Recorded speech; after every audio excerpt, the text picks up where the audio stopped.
What if we put the U.S. men's national team into Major League Soccer as a standalone club? It's kind of been tried. Didn't go well. Pesa on the corner kick. Team America scored from this position on a corner. Flicked on by Abrahams. Futcher has the goal. So each team has scored a corner kick goal here as Abrahams flicked it back perfectly, and Ron Futcher was waiting for his 100th career NASL goal off of that bloody head of his. Hi, everyone, and welcome back to Soccer Rewind, the channel that puts the retro in retrospective. Thanks to everyone who's watched our videos to this point. We appreciate you. I'm your host, Ken Tomash, and every week we take a look at a vintage American soccer game, and we talk to somebody connected to that game. Could be a player, a coach, broadcaster, a writer, a historian. And with the benefit of hindsight, we get insight into the teams, the games, and the moments that shaped our soccer history. Be sure to check out our other videos, but we have a great one for you this week. We are going to rewind to 1983. That was the year that saw the last episode of MASH and the first ever minivan. It was the year Herschel Walker put on a pro uniform a year early, and that Kiss took off their makeup for the very first time. Dr. J finally won an NBA title, and Dr. Sally Ride became the first American woman in space. And Flashdance and Return of the Jedi were in theaters, but they weren't the most popular things you could watch that year. That was Michael Jackson's hit video for Thriller. Now, here's a premise. What if we took the U.S. men's national team and dropped them into Major League Soccer as a complete team? Or we took the U.S. women and entered them as a new team in the National Women's Soccer League. That was the promise of Team America, which aimed to prepare the U.S. men to qualify for the 1986 World Cup by having them compete in the 30-game North American Soccer League season. Now, what if in that scenario, Christian Pulisic and Tyler Adams decided to stay with their European clubs? And Tim Ream and Miles Robinson said, nah, we'll stay with our MLS teams. Or if Sophia Smith and Mallory Swanson said, it's okay, we're good, and they stayed with their NWSL clubs.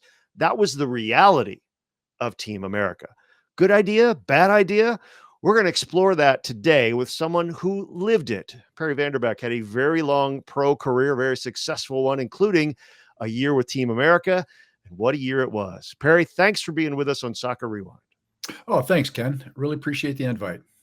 Now, you were the very first high school player ever drafted by an NASL team, one of 16 actually in the 1978 draft. And it's obviously very common today. And in fact, it's encouraged for young players to get into a pro environment as early as possible.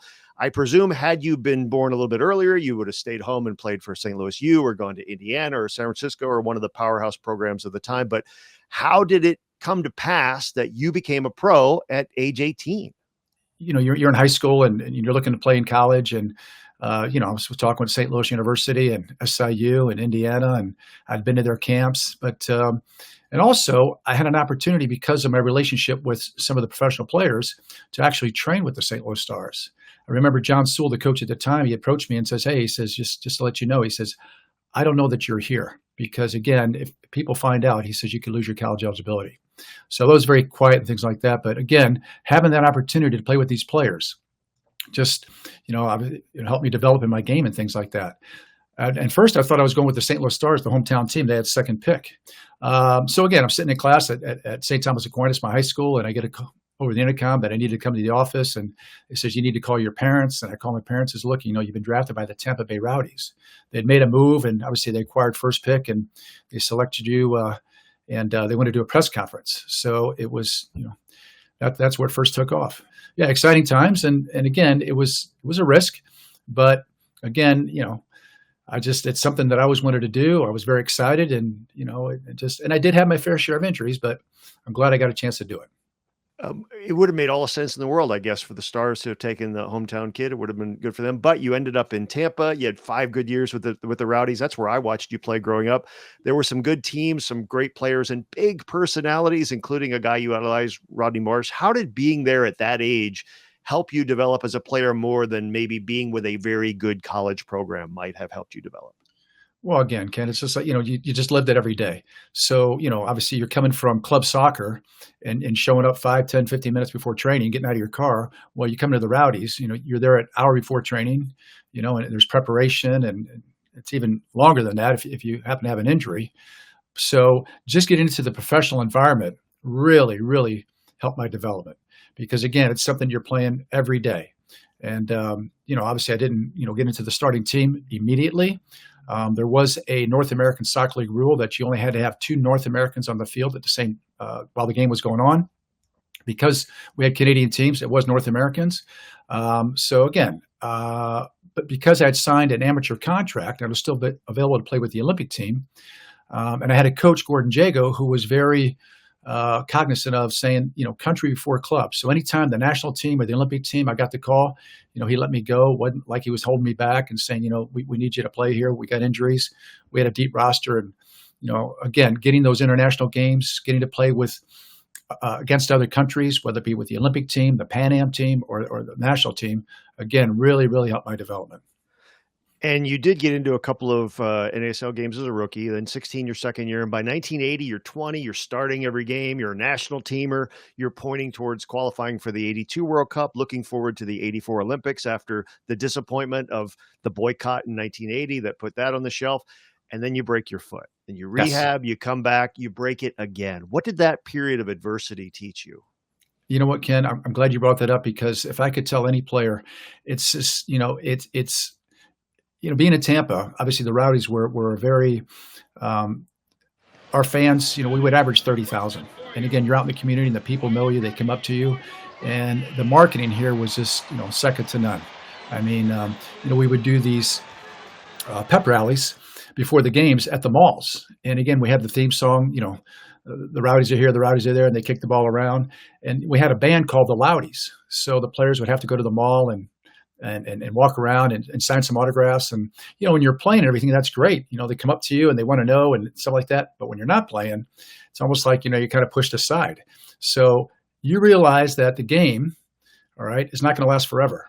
And again, this fantasy world that you're living in is not always going to be there. So it hit me hard to say, okay, you know what, this is something that you need to learn. It happens. And, you got to get through it.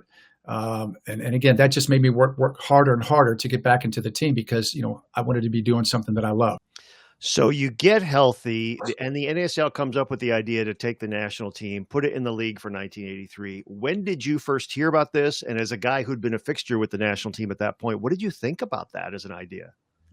We were a little skeptical at first. And the way that kind of worked out, Ken, was because, we didn't have, obviously, the development of the players was in the NASL. Okay. And again, because you only had to have 2 North Americans on the field, and then they pushed it to 3. But having said that, that's where the only development our national team players were getting. And since they weren't getting a lot, some of those guys jumped to the MISL.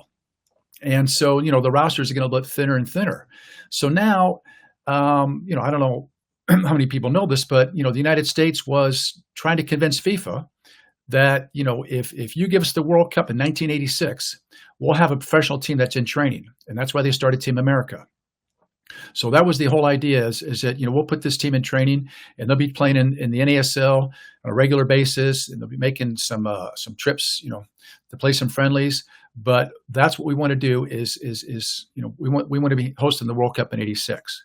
So having said that, they came up with the idea of Team America.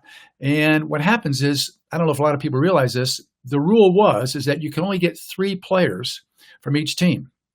Because, you look at the Cosmos, I mean, they were just loaded with good American players. You had Angelo DiBernardo, Ricky Davis, David Bursick, Erhard Kapp, Stevie Moyers, Mike Fox, along with Boris Bandolf, Chico Borja, and Jeff Durgan. So they were loaded with American players. And, they had that kind of budget. In Tampa, we had Glenn Marnick, we had Arnie Mauser, Greg Thompson, myself, Pedro de Brito. So the rule was you can only have 3 per team. One of the other teams, the Seattle Sounders, I think John Best was the general manager. Whoa, hang on a second. We got our own Team America up here. So he wasn't in any way trying to send any players in that direction.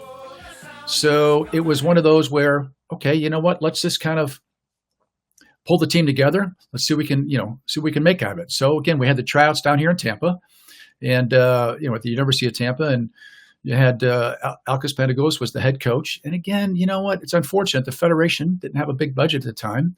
Didn't really have an assistant, and kind of coming down here and, doing things, kind of as best they could. But that was the idea. We had the tryouts here. And then, once you made the team, we always come to Washington. But those are the things that were going on. But you know what? The guys that did, come in and try out for the team, that were sent by their clubs, You couldn't ask for a better commitment from those players. Yes, and as we were just looking at, one of those guys is a 23-year-old from St. Louis that we're looking at now. This is you in that training camp in Tampa. You mentioned a little bit what that was like, and you mentioned the guys. There were guys who quite famously opted out. Jeff Durgan, not Jeff Durgan. Mark Peterson was one of those, and obviously Ricky Davis, maybe the most famous of those who opted out. You opted in. Why? Well, let me go back to the guys that opted out. I think, I had the same agent as Ricky at the time, and again, just knowing the ins and outs. I mean, Ricky obviously had a contract with, his playing contract, but he also had a contract that was paying him quite lucratively in that time for some of these commercials. And that was going to go away if he went to Team America, because he's Right. when he's with the New York. Cosmos, and they're one of the better known teams in the world at that time. So that was his thing. I don't really know if Mark Peterson, it was really down to him, because as I mentioned, his general manager says we got our own Team America. Mhm. Because I will say this, they folded. Yeah. Okay. And when they folded, Mark Peterson was on the first flight out. Okay. Mark my word on that. All right. I know that. I will never forget that. So they had Jeff Stock. They had, so they had some quality American players there. I'm just not so sure that some of those general managers saying, look, and again, Mark was playing in the team. All right. I wouldn't say he wasn't going to play in Team America, but, he's playing for Seattle. He's starting up top and he's scoring goals. So, they didn't want to lose one of their top goal scorers, especially being American, because they had to fulfill that void if he left. So some of these guys, they didn't really have the choice. With the Cosmos, you had Boris Bandoff, Chico Borja, and Jeff Durgan. So the rest of the players, I'm sure Ricky obviously was in consideration, but whether David Bursick was Andrew DiBernardo, was Erhard Cat, was Stevie Morris, that I don't know if they were in consideration. But I do know that once the three players came this direction, we couldn't get any more from the team.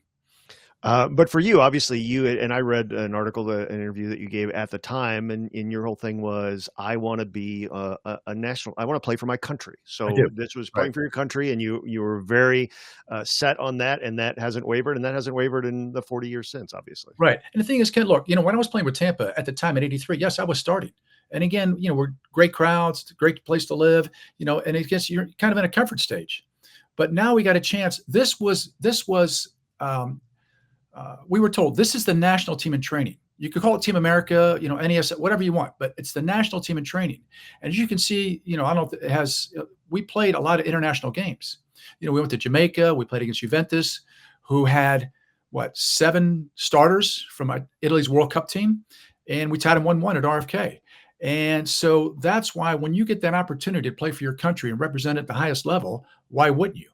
And that just, that's just my personal opinion. So, I didn't have any second thoughts about it. The other thing that people don't realize today, because Major League Soccer and the Federation are pretty much in lockstep on a lot of things, Mhm. the NASL and USSF back in the 80s, they were, the league may have given lip service to it, but like you said, all the GMs weren't on board. And that was really what was necessary if this concept was going to work, was everybody had to be on the same page. And it doesn't sound like everybody was on the same page. No, and that was the unfortunate thing, because, when I joined the league in '78, there was 24 teams. Right. 6 years later, we had 9 teams. Right. And I know there was a docu-series that came out, Paramount Plus, $1 billion goal. And again, in the second part of the series, they talk about the demise of the NASL, and they bring up Team America. Well, what about in '78 and '79 and '80 when they're drawn, 60, 70, 80,000? I mean, it was just, just unfortunate that, it was the league itself, and the league is trying to save it. But yet now the federation says, well, look, you got to work with us. So again, they weren't on the same page. They were trying, they were giving their best effort, but also I think a lot of it had to do with the league too. And it wasn't just potential players who were wary of Team America. Other guys in the league were negatively vocal about it. Volkmar Gross of the Sockers famously said, if they're America's best hope, then America is in trouble. And Dan Cantor said that kind of talk fired him up. What did that do for the rest of you? Well, again, it's just, you want to prove these people wrong, because, here we got an opportunity. You can't control what they say, but what you can control is how you react when they do. And I think that's what Danny did. He says, hey, look, when somebody says, you can't do that, okay, well, watch us. And again, these were international players that came over. They don't, they're seeing some of the American players that were playing in their team, and they just didn't realize, because again, we didn't get a lot of credit when the league started. And as you know, when we just watched this game here against Fort Lauderdale Strikers, here we are in first place in the division. And again, that was not expected. But again, we just knew that, hey, look, guys, we focus on this and, obviously put the work in training that, we're young. It's going to take some time. And again, it was our first year. It was our first year. This, again, watching that game that you sent me with Fort Lauderdale, we're 4 months into it.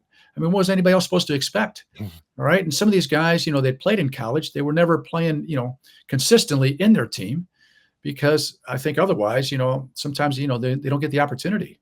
But now this is the opportunity, guys. Look, you know what? You made this decision. Let's do the best we can and make it work. So now we get to June 1983. As you said, Team America's 5-4, leading the Southern Division, despite scoring just 9 goals in the 9 games. Safe to say defense was the style you were playing. Was that the plan? Was that Alkis's plan? Or was it out of necessity because American forwards were hard to come by for you guys? That was, Ken, you're 100% right. And again, there was some, obviously tactical, like, again, we playing a 4-4-2, obviously, playing 4 at the back and steady. I tell you what, between Bruce Savage, Danny Cantor, Jeff Durgan, 3 quality defenders, very qualified defenders. All right. Obviously Alan Merrick, a little bit older, experienced, and he was probably the most experienced guy in the team. So there's, talking about the American forwards. I mean, you look at Stevie Morris. I mean, Stevie and I grew up in St. Louis together. It's just that, he wasn't available. And, I could see, Ricky sometimes, for the national team, he's been pushed up to play up top. We had Chico. So Mark Peterson scoring goals for Seattle. We were limited. All right. And at the end of the day, it's like, okay, well, look, if you don't win, you don't lose. So we've got to be very good, without the ball. And again, maybe average, a little bit better than average with the ball, but we got to be very good when we don't have the ball. And I think that's one thing that we instilled in each other. Like, look, you know what? It's just, let's not, let the goals go in. You mentioned playing the strikers in this match that we're about to see, and at the time, the time of this game, you'd just beaten Tampa Bay 1-0 3 days before. And the sports section of the Miami Herald, as we see here, says Team America's success answers critics. How are you guys feeling about where you were going into this match? Your first place, you're not giving up a lot of goals, you're hanging in there, you're tying international teams. How are you feeling? Obviously, we're feeling very good because, again, we weren't getting any credit. We weren't getting any. It was very critical. All right. It's like, okay, this team, I'm not sure why they're doing it. And when they do it, it's just, maybe American players. Although we did have Alan Green, Andy Parkinson, some of the guys that, got their citizenship. But that's what we had to do in order for this, to work. But nobody was going to give us any credit. In fact, I think the first game we played at home against Tulsa, and again, we win that game 1-0, and Alan Green scored a fantastic goal. He got the ball out wide on the left. He come inside and just bent one over Winston DeBose in the top right corner. And that was, that was the game. And I think that was a stunner, going up to Seattle and winning in Seattle. So we surprised a lot of the doubters.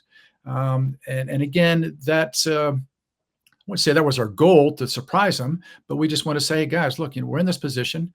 All right. We've got this opportunity and let's just make the best of it. And everybody was like that. I mean, you can see when, at the game that we're watching with Fort Lauderdale, the players just, really helping each other out and just, it was the place that I wanted to be.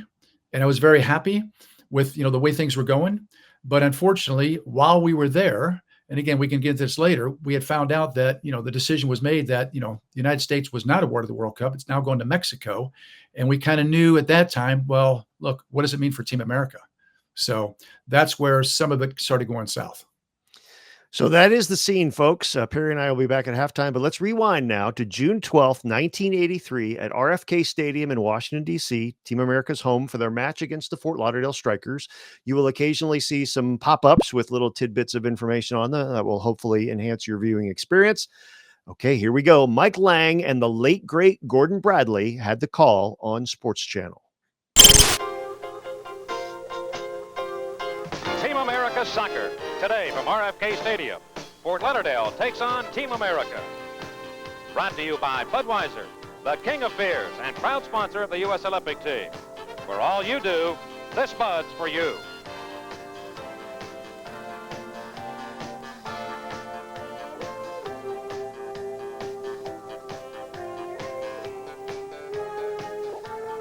Last Wednesday night, the Fort Lauderdale Strikers played in Tulsa. The Strikers opened the scoring in the first half on a goal by Teofilo Cubillas. But the Tulsa Roughnecks bounce back to tie the game on this goal by Ron Butcher. That forced overtime. And again, it was Butcher to win the game for the Tulsa Roughnecks.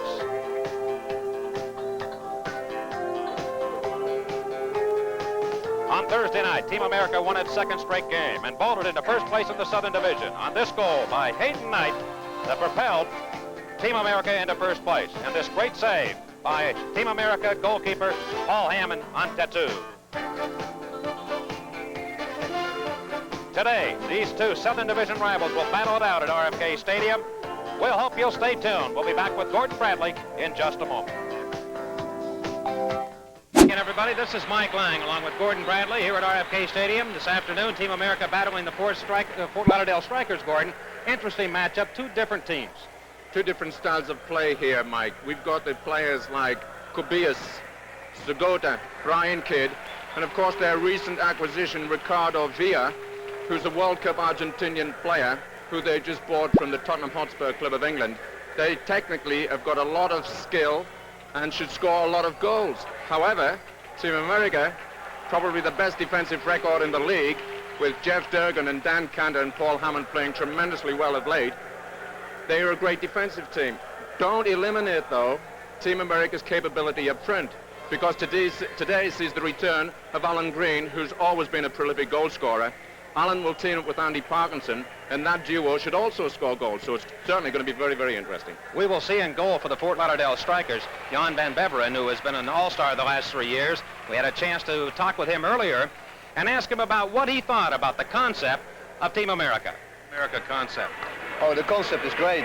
The only thing we have to wait for, if it pays off, you know, you can't do a thing like this for a couple of months or a year. You have to look at this on the long term, and if it pays off, if it will survive the whole soccer in the United States, it's a great concept. The only thing is now up to them, you know, to come up with the good results against the foreign teams, qualify for the World Cup, and then it's off on the way up. Thank you, Jan. Okay. Appreciate it. All right, we'll return for more action here from RFK Stadium, the start of today's game, after this word from your local stations. All right, these are the starting lineups for this afternoon's game. The keeper, Jan van Beveren, Bobby Bolitho, Ken Fogarty, Tony Whelan, and Bruce Miller on the back line. Midfield, Ray Hudson, Thomas Rongen, Ricardo Villa, and he'll also be joined by Kubias, and they're the strikers, Gordon Bradley. Brian Kidd and Zagota.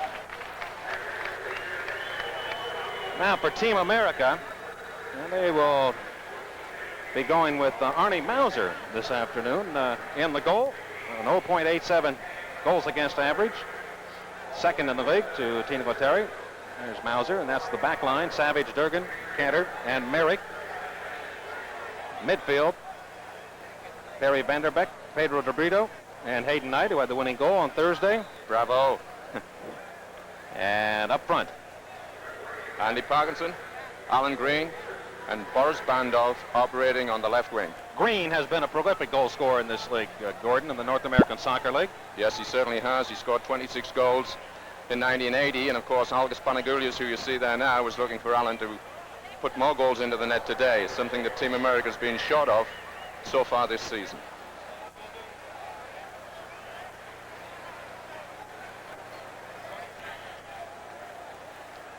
At home, Team America is 2-2. Away, they are 3-2. Fort Lauderdale has yet to win a game on the road this year. They're 0-4.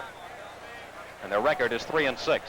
Team America atop the Southern Division, tied with Tampa Bay, both with 35 points, but Tampa Bay has a record of 3-8. That's right. In fact, Team America is the only team that's got a winning record in the Southern Division, 5-4. Arnie Mauser, and then Jan van Beveren. Superb goalkeeper, Mike. Jan van Beveren, a Dutchman, played for the Dutch national team with Johan Cruyff, who many of our viewers will recognize and remember. Dino Di Placidio will be the referee. Brian Summersby, Greg Fletcher, the two linesmen. We are underway. And Miller. Fort Lauderdale headed up in the air. Fogarty. And controlled now. Foul is called against Fort Lauderdale.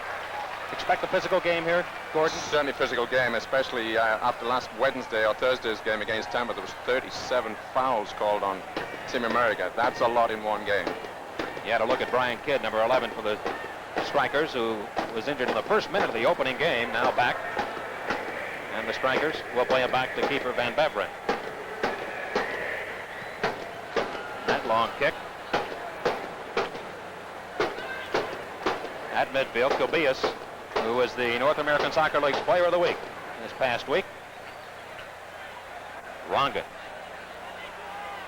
And that far side. Malaito now trying to move in deep. And Hayden Knight made a good play to strip it off his leg. Malaito, good hustle there, Gordon, to get it back. Certainly got it back well.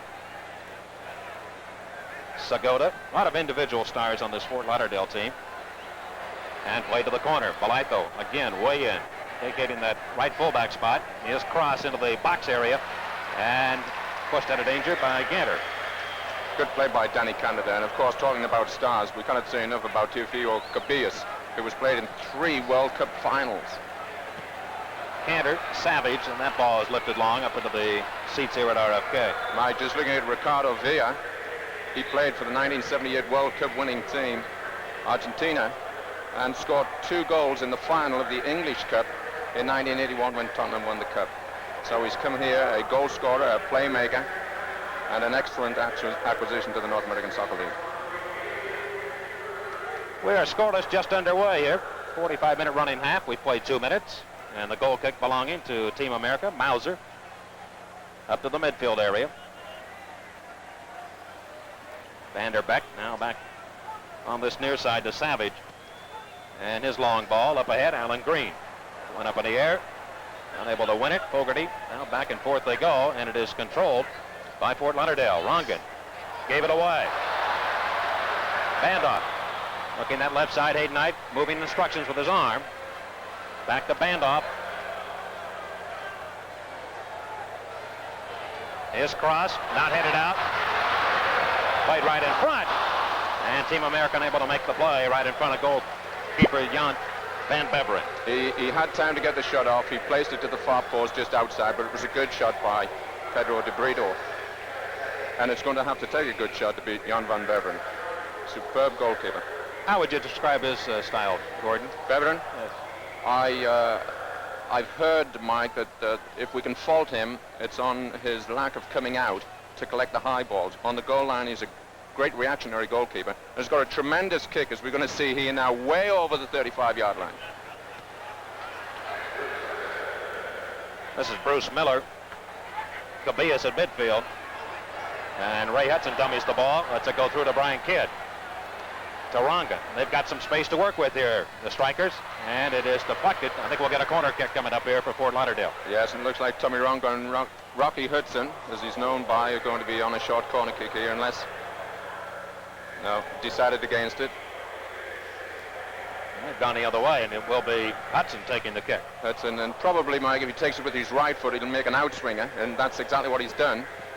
To Villa, and he gets a goal, sails over that crossbar. Second one for Villa, high and wide.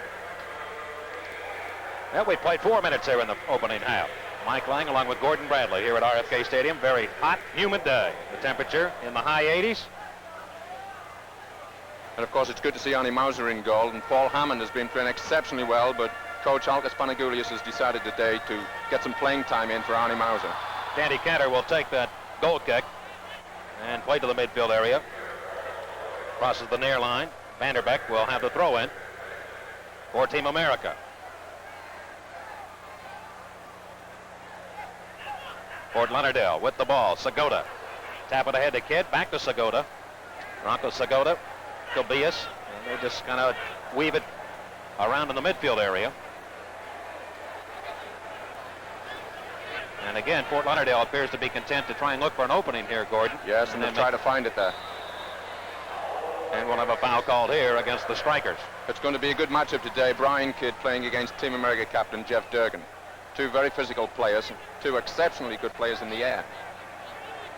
Jeff Durgan at 6'2", has some height on that back line for Team America. And it's lifted long into that box area. Van Beveren comes chasing out. He'll roll it near side. Bruce Miller up ahead to the midfield area. Villa. Off the side of his foot. Kobias. Back to Villa. And they try to find some open space on that far side. Can't do it. Hayden Knight. Look for Alan Green, number 28 for Team America. That does not connect. Green running for the ball, has great speed.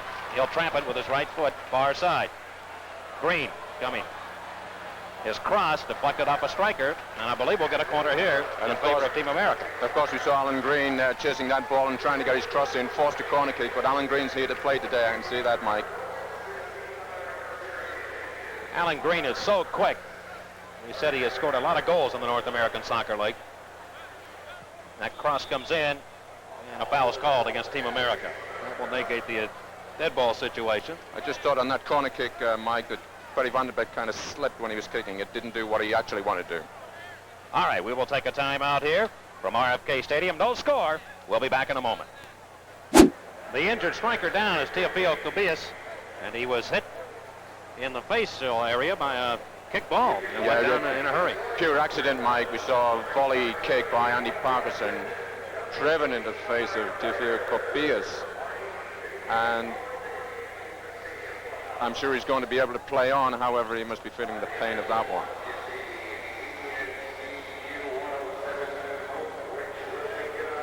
Well, to lose Cubillas will not be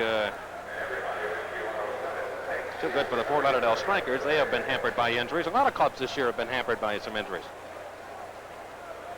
See if we can take a look at possibly what might have happened to Cubillas. He's now sitting, trying to regain his composure a little bit. It doesn't seem as if he knows where he is, and Rocky Hudson giving him some attention there along with the trainer. He is the Strikers' leading scorer, is Cubillas, with 6 goals on the year and 13 points overall. Nice to see Andy Parkinson caring for him also. Here it is on a replay. The ball comes up in the air. Andy Parkinson drives it with his left foot, and there's Cubillas coming in on the side of your pitcher, right into his face. Knocks him clean off his feet. But now good to see him back on his feet, recovered. I'm sure he'll shake it off. Ray Hudson saying something to Cubillas. Probably the referee asking if he's all right, knows where he is. And nobody wants to see a player leave the game, especially a player of Cubillas' skill. The throw-in belongs to Team America. And Bruce Savage, 22-year-old, out of Miami, went to Miami-Dade North Community College. And he will put it back into play. It'll be Alan Green. Nice play by Green.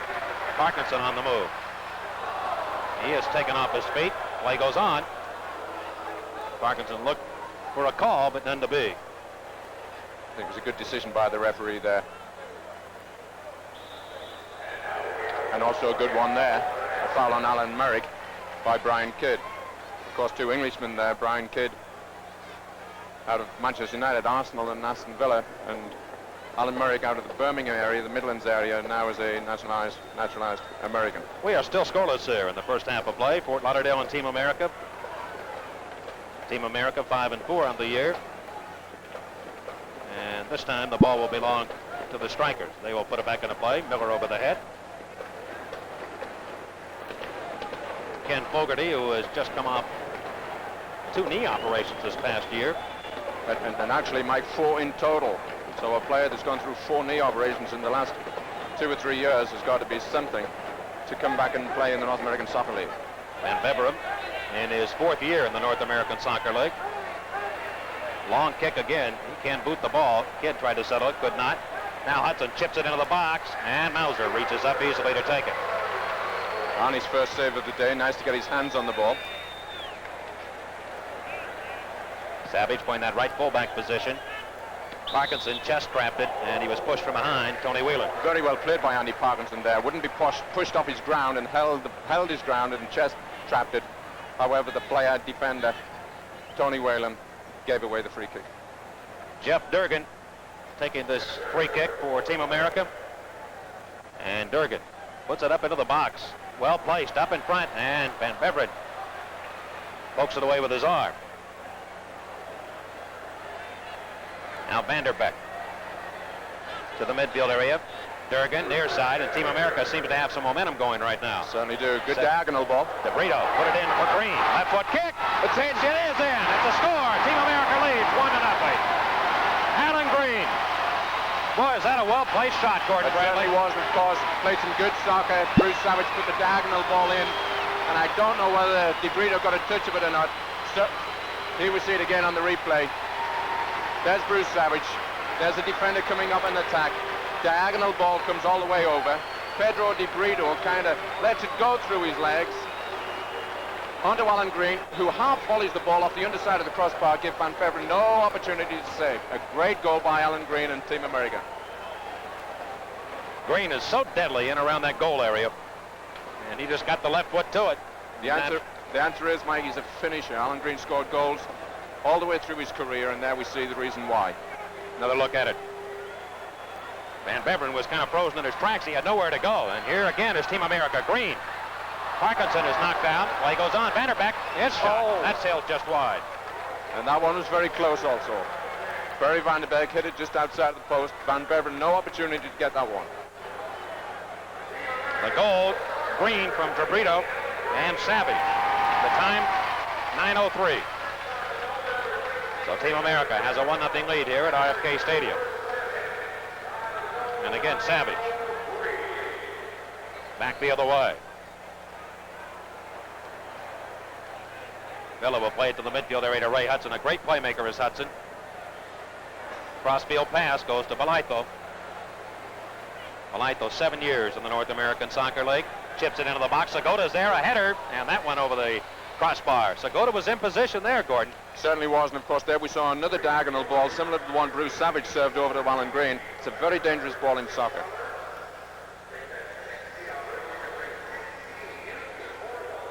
And Cantor again to take the goal kick for Team America. Mike, certainly nice to see Thomas Rongan return here. Played for the old Diplomats on RFK Stadium several years ago. Nice to see him back here. Hayden Knight skims it ahead. Green going for it. That good speed, but he overran the ball this time. And the strikers will counterattack. Balaito looking to move up. Not a good pass taken by Parkinson to Alan Green and tackled away. Dangerous play Yes, there. it was a Rocky dangerous Hudson. play. So the ball given to Team America. Green with room to work with. Goes to the corner. Alan Green very quick. His cross into the box. DeBrito lets it go. Van Der Beck has it. Right foot shot. Just missed the net. Tremendous shot. However, I think the referee's called a foul against Team America. Mike, it's very interesting to note that ball down the left wing had Alan Green going against Fogarty, and Alan's got a tremendous amount of speed, and Fogarty, we've just said, has had 4 operations, so Alan can certainly outpace him. Here is that play once again. Tremendous drive by Perry Van Der Beck outside the far post. Kubias lead it long by Brian Kidd, and it comes to Mauser. Of course, it's Brian Kidd's first game since the first minute of the first game of the season when he was injured, knee ligaments, in Vancouver. First game of the season. Savage ahead to Andy Parkinson. Giving the ball to DeBrito. Pedro DeBrito, 23 years old. And now Team America has to go back into its own territory and set it up again. Cantor will lead the attack. Cross-field pass might be a little bit too far. It is. And the ball goes over the striker. Trying to set Alan Merrick free from the left full-back position. Team America leads this game 1-0 on a goal by Alan Green.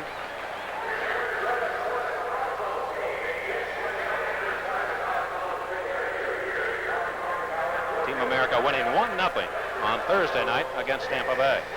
Into the corner. Segota chips it up. Look out here. And Mauser reached up and hauled it out of the atmosphere.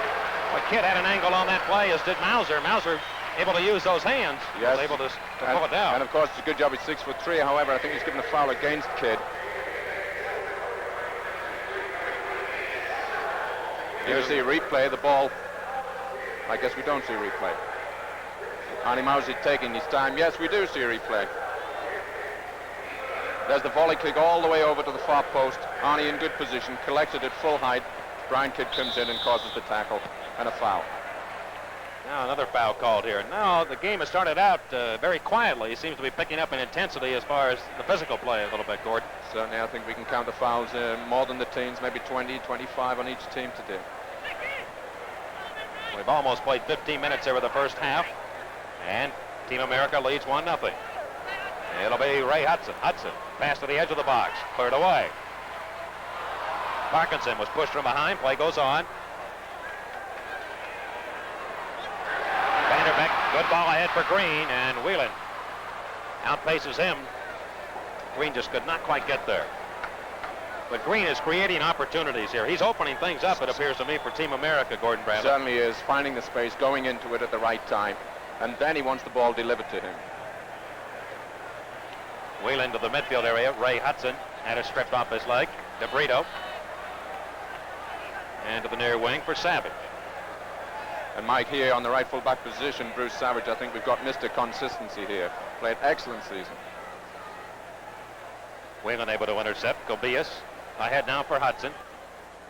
Ran right by Villa, put it into the box. Good play, but Mauser comes running out, and he got a hold of it before Segota could get there. Well, that shows some of the courage the goalkeeper has to have, diving at a player's feet. 29-49 left here. First half of action. Mike Lang along with Gordon Bradley here at RFK Stadium in Washington, D.C. Hudson. Kick to the head. It's 1-0 Team America. We will take a break right now with the score. Team America 1, Fort Lauderdale 0. We'll be back in just a moment. Team America leading 1-0 over the Fort Lauderdale Strikers. The Strikers had a little bit of offense in the early going, but Team America now out shooting them 4-3 and lead the game 1-0. The cross into the box area, and Miller heads it over to the near side. It'll be a throw-in. An excellent cross there, Mike, by Alan Murray. Got a very educated left foot. Can do practically anything with that ball. America's played an awful lot of midfield in his career. Now at that left back position, and a pushing foul called here against Team America. Mike, in the concept of building Team America, you know, Fort Lauderdale loaned 3 of their players to the Team America concept, and of course those 3 players, Arnie Mauser, Bruce Savage, and Andy Parkinson. Good to see them playing today. And of course Dan Kanda is another one, makes that 4. Litho had it deflected off Hayden Knight. Litho has been a winner for most of his North American Soccer League career. Was with Vancouver for quite a while. The powerhouse teams they had. Kobias giving the ball to Kidd, dishes it off to Villa. Now to Kobias, just a little touch pass looking for Hudson, and Van Der Beck got up in the air to head it out of danger. And we're starting to see some pushing here. A little bit pushing there between Villa, Kobias and Jeff Durgan, and the foul given against Kobias. Durgan is just 21 years old. At a Stadium High School in Tacoma, Washington. Spent 3 years with the Cosmos. One of the real up-and-coming, well, he really is. He's here now. Certainly is, and 3 all-star performances by him each season. Kobias developed, who was just recently signed, as Gordon Bradley mentioned to you, trying to find his way a little bit here in the North American Soccer League. Litho, and that doesn't find anybody except Arnie Mauser. Certainly confidently taken by Arnie. Mauser, 28 years old. From Brooklyn, New York. Yes. Good long lead pass. Now they look for Green. They've got him in the box. Alan Green, the chip, just over that crossbar. Boy, Green's got so many moves. He's such a pleasure to watch play because the keeper doesn't know what he's going to do with the ball at any time. Exactly, and of course there he used his intelligence and just tried to chip the ball over Van Beveren's head, who was 2 or 3 yards out of goal. Great effort by Alan Green. You know, and how many times, Gordon Bradley, do you see strikers or people up front just trying to overpower a goalkeeper? But exactly. Green uses very intelligent in the box. There he is again. Just looks around, chips it over the top, and just over the top of the bar. Team America leading 1-0. 25-20 left first half. Large crowd on hand this afternoon at RFK Stadium.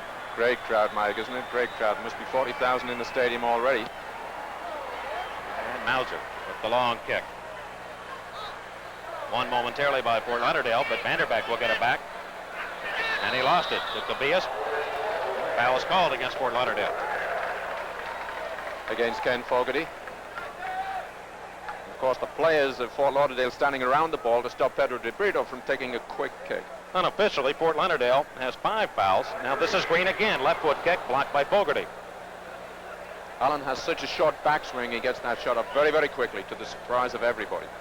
His problem in his career has been injuries, especially hamstring pulls. Certainly, and that's his latest injury. DeBrito. And we have an offside play called against Team America.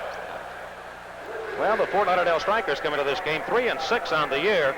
As we mentioned to you, 0-4 on the road and 3-2 at home. Of course, last night, Tampa Bay lost at home. Lost at home to Seattle 4-3. Savage could control it. Now the kick by Rongan, and that's off Mauser.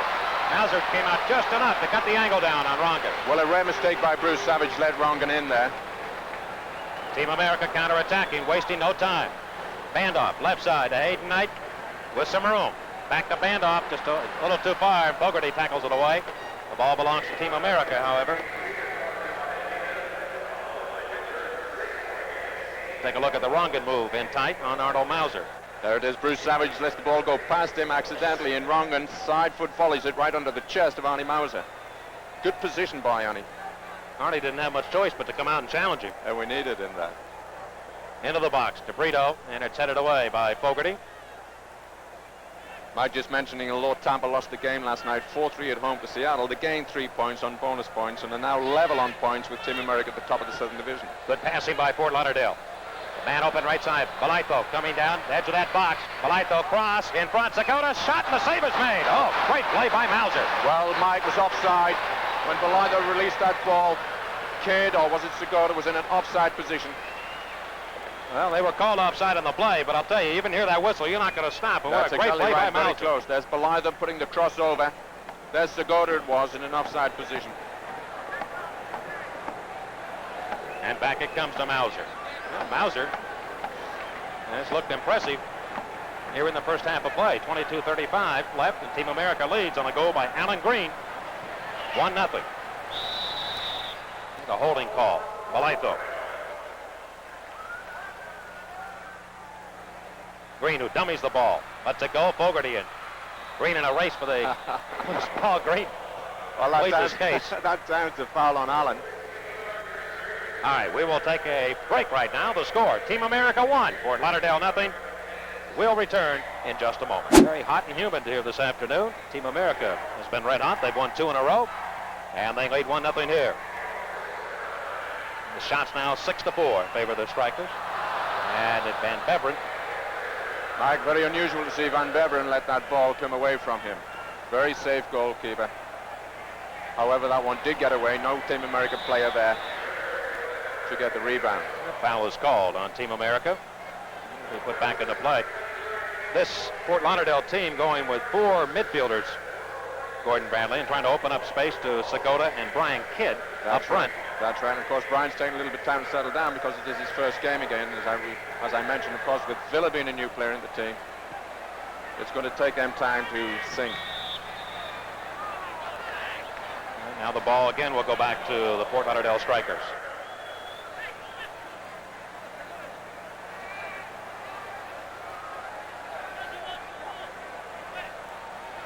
Alan Green scoring his 2nd goal of the year for Team America.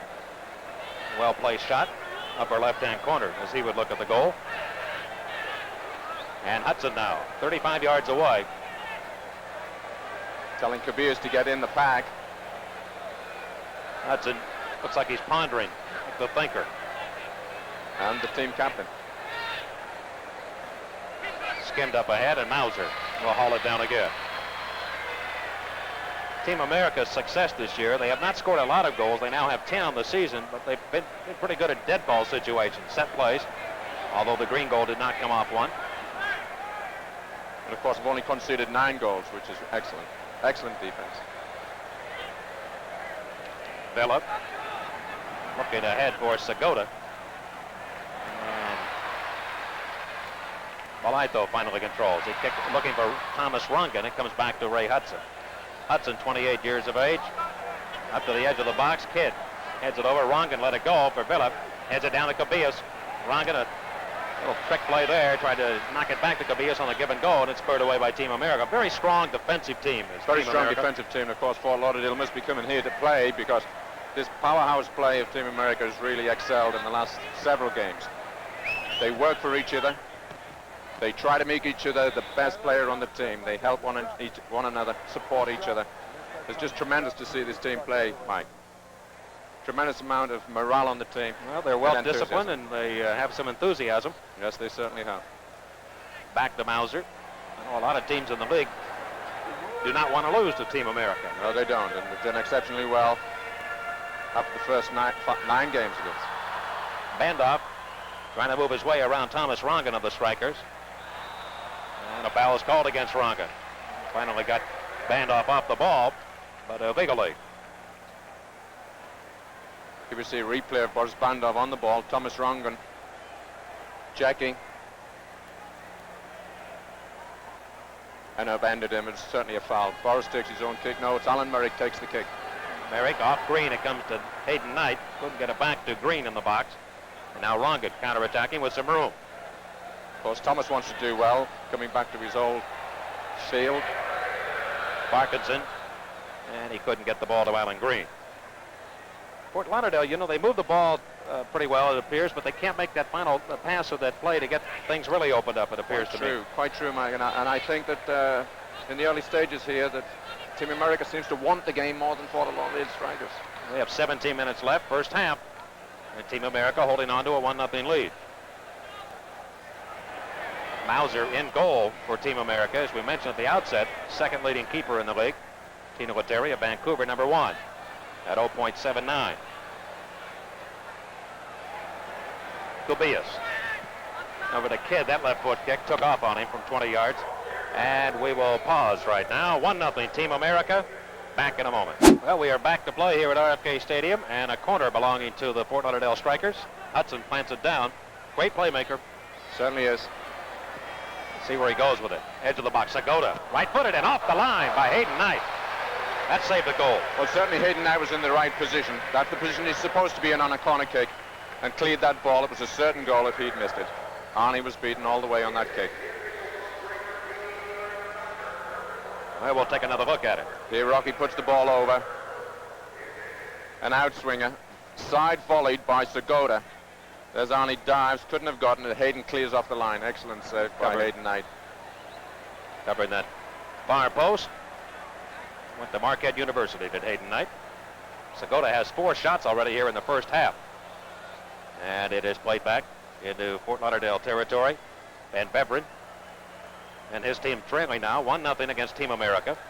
Might be interesting for the viewers to see that on a corner kick, in most corner kicks, each full back should cover each post. And the sweeper, if they play with the sweeper, should be 2 yards off the inside post or the first post, and the goalkeeper about 2/3 the way across his goal. Vallejo left puts that one wide left, and the goal kick will belong to Team America.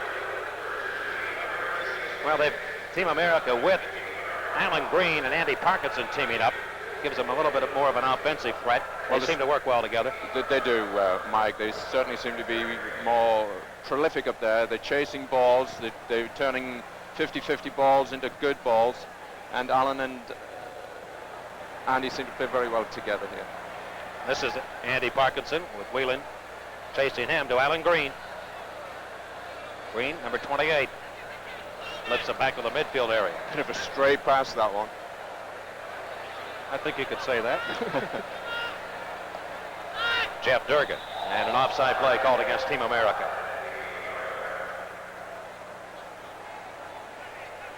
Interesting to note that Eddie Rogers, Team America's trainer, and general manager Bo Rogers were also working for Fort Lauderdale 2 or 3 years ago. And both, of course, with Team America now. And it will be controlled by Bandoff. Into the box area. Parkinson went high in the air. Now to Green, and his right foot went to the left of Van Beveren. Was it touched? I think it was touched. Yes, if it is, it'll be a corner kick. Corner kick. You see Pedro De Brito taking this corner kick. Of course, this is how we scored the winning goal against Tampa the other night. Similar situation. I'm wanting to see if Hayden takes up a near post position. There's Hayden on the near post, and the 2 central defenders on the far post. This could be dangerous, although it's going to be a right-footed outswinger. There it is. Parkinson collides with his own teammate. Loose ball right in front of that goal, cleared away. De Brito with some room. Ronkin blocked it nicely. And he tried to cross it back in, almost a second attempt on a corner kick because everybody was away from it. Certainly a lot of danger on the first one. Perry Van Der Beck along the line. Puts it to the near post, and Balaito cleared that away. Bronco Segota. And a foul is called. Here we see that, we see that outswinger by Pedro de Brito. And I think it was Danny Kanda made a diving attempt to head it. There he is. The ball wasn't cleared. Jeff Durgan got a left foot on it, but it was cleared off the line. A lot of pressure by Team America. Ken Fogarty. Upfield for Kidd, one in the air by Durgan, but it comes right back to the strikers and Segota. Very commanding in the air is Jeff Durgan. Balaito, who I think has had a fine first half here for Fort Lauderdale. To Ronkin, swinging in deep, right side, one-on-one. Ronkin, along the line, tried to put it in front of the goal, could not. Good defensive play by Alan Merrick. But the strikers keep the pressure on. Kidd heads it down. Back to Kidd, and he lets it go for Cobilla's shot. Great save, Great save. Fine passing by the strikers. A better save by Artie Mauser. Great shot, great save. That'll bring them alive here at RFK Stadium in Washington, D.C. Great excitement there. Great excitement. Mauser now with 9 saves here in the first half unofficially. That might have been his best one. No question about that, Mike. Cobilla's got all of a right foot to it, and he really drilled it. Pull the trigger. And Mauser lets it go. We'll take a look at it again. And as Cobilla's drove the ball, Lonnie Mauser made a reactionary save, stopped the ball from going into the net. A great save, but a great shot by Cobillas. We have just over 10 minutes left here in the first half. Team America still holding on to a 1-0 lead. Goal coming in the 9th minute of play by Alan Green. Foul by Ken Fogarty on Andy Parkinson. Interesting, you know, Mike, on Team America's 1-0 victory over Tampa on Thursday night. I was talking to him the night before the game, and he says, great to be back playing. He says, you know, I fancy myself for a goal today, and would you believe he scored the goal? Well, he was out for 9 weeks. And coming back, putting the squad, of course, in the first place in the Southern Division. This is Vela. Ahead for Cobillas, who has had a strong first half despite not scoring. Certainly has. Cobillas again, back with the ball. Little touch pass to Segota. Now to Hudson, and a foul will be called here. It's against Team America. Oh my. Can't proceed up here as Durgan comes after one of the strikers. And we may see some folks out of this game. Well, certainly the first Team America player to get in there is always Jeff Durgan. Try to part the players away. We don't want any violence on the field. Of course, Durgan appealing to the referee, saying that Segota stomped on a Team America player. I do believe he's ejected a player with a red card. That is Jeff Durgan. Well, that will not help Team America's cause at all. Durgan reacting to something, and he is long gone. Well, there's Cobillas. Puts the ball inside. Danny Kanda intercepts. Branko Segota on the ball. Kanda's trailing him and tracking him down, and there we see the intended kick by Kanda. Segota upends him. And let's see what happens now. Little bit footwork going on there. Nothing so dangerous, but of course Jeff comes over and gets a hold of Segota. And resulting from that, and I imagine that Jeff has said something to the referee, Jeff Durgan, I do believe, has been ejected with a red card. We'll only be playing with 10 men for the rest of the game. Well, you have to question Durgan's motive on that one, because Erie's team has a 1-0 lead, and it appeared to be a fairly innocent play. Well, Mike, I can only guess that maybe Jeff said something to the referee, possibly used abusive language. Well, we will take a break. 1-0. Team America leads here with Ray Hudson. The advantage now definitely belongs to the strikers. The ball played away. Parkinson on the move. Parkinson has room. His kick just over that crossbar. Was it touched by Van Beveren or not? That'll be the question now. It's going to be a corner. It was touched. Great individual effort by Parkinson. Here we see it again on the replay. Andy Parkinson outrunning Fogarty, chasing the ball down on the side of the 18-yard box, drills a right footer, and Jan van Beveren just tips it, flicks it over the crossbar for a corner kick. Great camera work, gentlemen. Great camera work there. And of course, Mike, I don't think our viewers realize, but Algis Panagoulis has received a yellow card after Jeff Durgan was ejected with a red card. The coach of Team America, and the ball lifted up around that goal mouth area. Van Beveren went up high. Well, as I mentioned, the advantage definitely has to belong to the strikers now. Of course, not only do they have the man advantage with Team America playing shorthanded, but they have a lot of powerful offensive players in this lineup, and you take that one man away, it could be a long afternoon. And of course, that one man being the captain and the leader of this team, it's going to be a great loss. So we've got 10 men against 11, and Alan Merrick, the left full back, has come into the center to mark Brian Kidd. Team America now will have to show some of that top defensive form. And Savage able to do that, and he kicks it away. Alan Green giving chase. Alan Green losing it this time to Tony Whelan. Whelan at 6'1", has an overwhelming height advantage against Alan Green. Green a lot of times finds a way to get around those people. He certainly does. And the strikers with Thomas Ronga. Pushing the ball back to Balaito. Now to Ricardo Villa. To Cabillas, and Cabillas looking to push the ball back into the box, unable to do so. Counterattack by Team America. Van Der Beck has good speed. No question about it. Has a man open left side, handoff for Parkinson it is.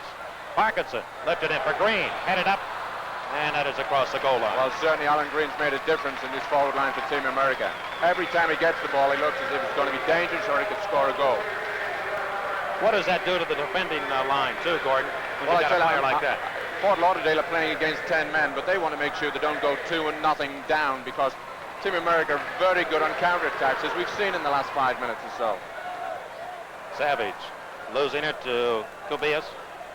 Cabillas finds Segota alone. Segota dribbling, has a nice move around Cantor. Segota stops, still controlling, and his kick was blocked by Alan Merrick. Great support there by Alan Merrick on Dan Cantor.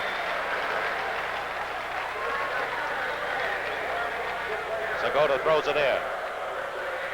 Cabillas trying to move it around Van Der Beck. Foul is called against Perry. Well, Van Der Beck, 23 years old. Seems to be injured. Holding his ankle. Perry, 5'10", 155, just 23 years old. Out of St. Louis, Missouri. And mentioned the other day that he captained the United States youth team. Also played for the Olympic team, and of course now for Team America. Well, we've seen so many good American players coming out of the St. Louis area. Really. Results last night interesting. On the West Coast, Golden Bay beat New York 3-1. Vancouver over Montreal 4-1, and of course on the East Coast, Seattle came into Tampa Bay and beat them 4-3 in overtime. Gordon, as Team America looks at this game now shorthanded by a man, what changes will they have to make against Fort Lauderdale to try and protect the lead? Well, just what has happened and what had to happen, Mike, is that Alan Merrick has to come in from the left flank position, and there we see a good shot of the crowd. Good crowd. Alan Merrick's come in from the left full-back position to cover Jeff Durgan's position in the center of the defense, and Boris Bandov has dropped back from the left middle field into the left full-back position. We must have enough men or sufficient men defensively, and we've always talked about Team America having a good defense. We certainly have to see it today, because they've only been left with 10 men. Bruce Miller on the kick, and it is headed away by Savage, who, as Gordon Bradley mentioned, has been Mr. Dependable for the Team America squad this year. Certainly has. Segota, who is a goal scorer and has a great size. There's the fouls. Fort Lauderdale 10, Team America 9. Pretty even in that department, but again, Team America playing shorthanded by a man the rest of the way. Jeff Durgan ejected, and that is high and wide of everything. And the goal kick will go to Team America.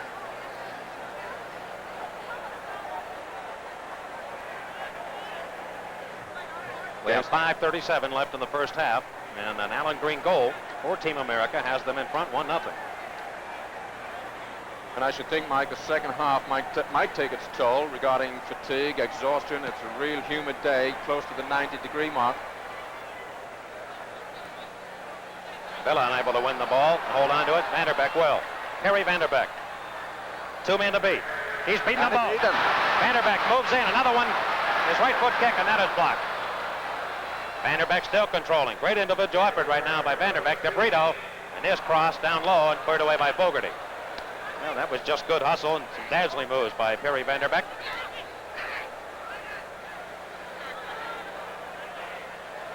And again, his work rate has been just outstanding here in this first half. Tremendous work rate by. Here's Green with some room. Made a move on Fogarty. Malito came back to cover up, though. Green is doing the job on Fogarty one-on-one. Very dangerous there, and of course Malito did well to come back and take the ball away from Alan Green. I like the matchup, especially for Team America, where Alan Green's going against Ken Fogarty. Certainly got him beat for speed. Segota again, he finds some room. Segota moves into the box. He got around Savage. The ball played across that goal line, and I think a corner now. No, it isn't. It's going to be a goal kick. Certainly good defense on that play. Here we see Alan Green putting it through the legs of Fogarty, and Bruce Miller coming back, recovering, and getting them out of danger with a pass back to Jan van Beveren.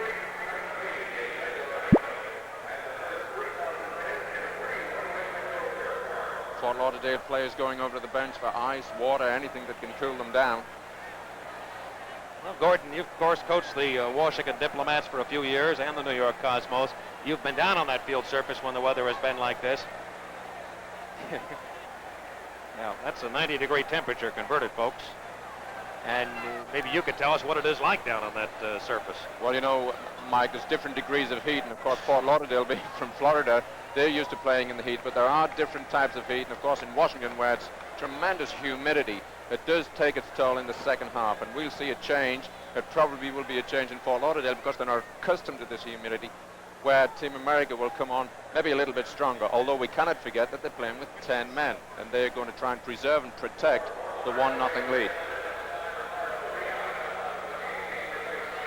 Games today, we've got Fort Lauderdale, of course, with Team America here, and we've got Chicago, Toronto, and Tulsa's playing at San Diego. We'll have a replacement, Steve Wagerly.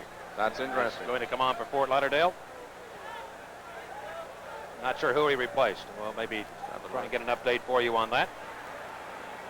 But Wagerly, one of the quicker men in the North American Soccer League. And talk about playmakers. Boy, they've loaded it up now offensively. Certainly have. Another goal scorer in Wagerly coming on. Alan Green, bump from behind. And I think a foul is called here. Evidently not. The throw-in will belong to Team America. Fort Lauderdale is an interesting team since 1977 and coming into the league. They have not had a losing season. No, they haven't. A very good team, and always an attacking team, an exciting team to watch. Mike, I do think it's Brian Kidd that's come off. I cannot see Brian on the field. No, Brian is on the field. Brian is there? He is there. Alan Green again, controlling, and that went wide. Just over 3 minutes left here in the first half. And again, the score, Team America 1, and Fort Lauderdale nothing. First of 4 meetings on the year. First of 4 meetings, yes. And Southern Division rivals. Ken Fogarty, he says he wants to be a writer when his playing days are over. We have a couple of fellas that do it. Ray Hudson of Fort Lauderdale wants to be a sports writer. Why would they ever want to get in this business? Of course, Hayden Knight out of Marquette University has played for the Montreal Manique. Into the box, Parkinson. And he did touch it. The throw-in belongs to the Fort Lauderdale Strikers. Hudson off the chest to Segota. Back to Hudson, left-footed. And Kidd bounced it down on the turf here. Natural grass here at RFK, and was picked up easily by Mauser. A good effort by Kidd there. Good effort by Brian Kidd. Green tried to win the ball. It is free at midfield, and Bruce Miller heads it to Kobias. And Kobias again with some room. Around a man. Kobias, edge of the box. Try to dribble it around. Bruce Savage unable to do that. And again, the counterattack for Team America. They waste little time. To Alan Merrick. Long ball ahead. Green's offside in the play. Way behind the defense.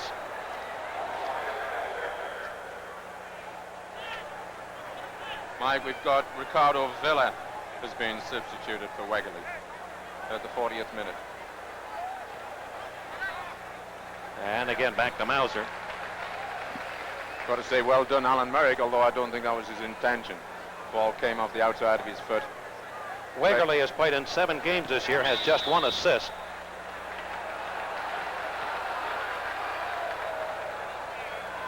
And we'll do it over again. They'll bring it back as Team America will take possession. Just a little bit over 1 minute left now in the first half of play. Well, Mauser has been a stone wall for the Team America unit this afternoon so far.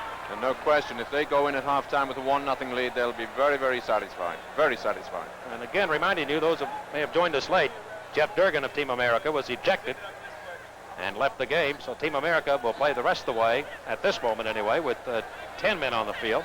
If they should have somebody else ejected, of course, the numbers would go down. Team America, I think, would be content, as you mentioned, Gordon, right now, just to sit on the ball and take that 1-0 lead into the locker room. Just 24 seconds left. Certainly will.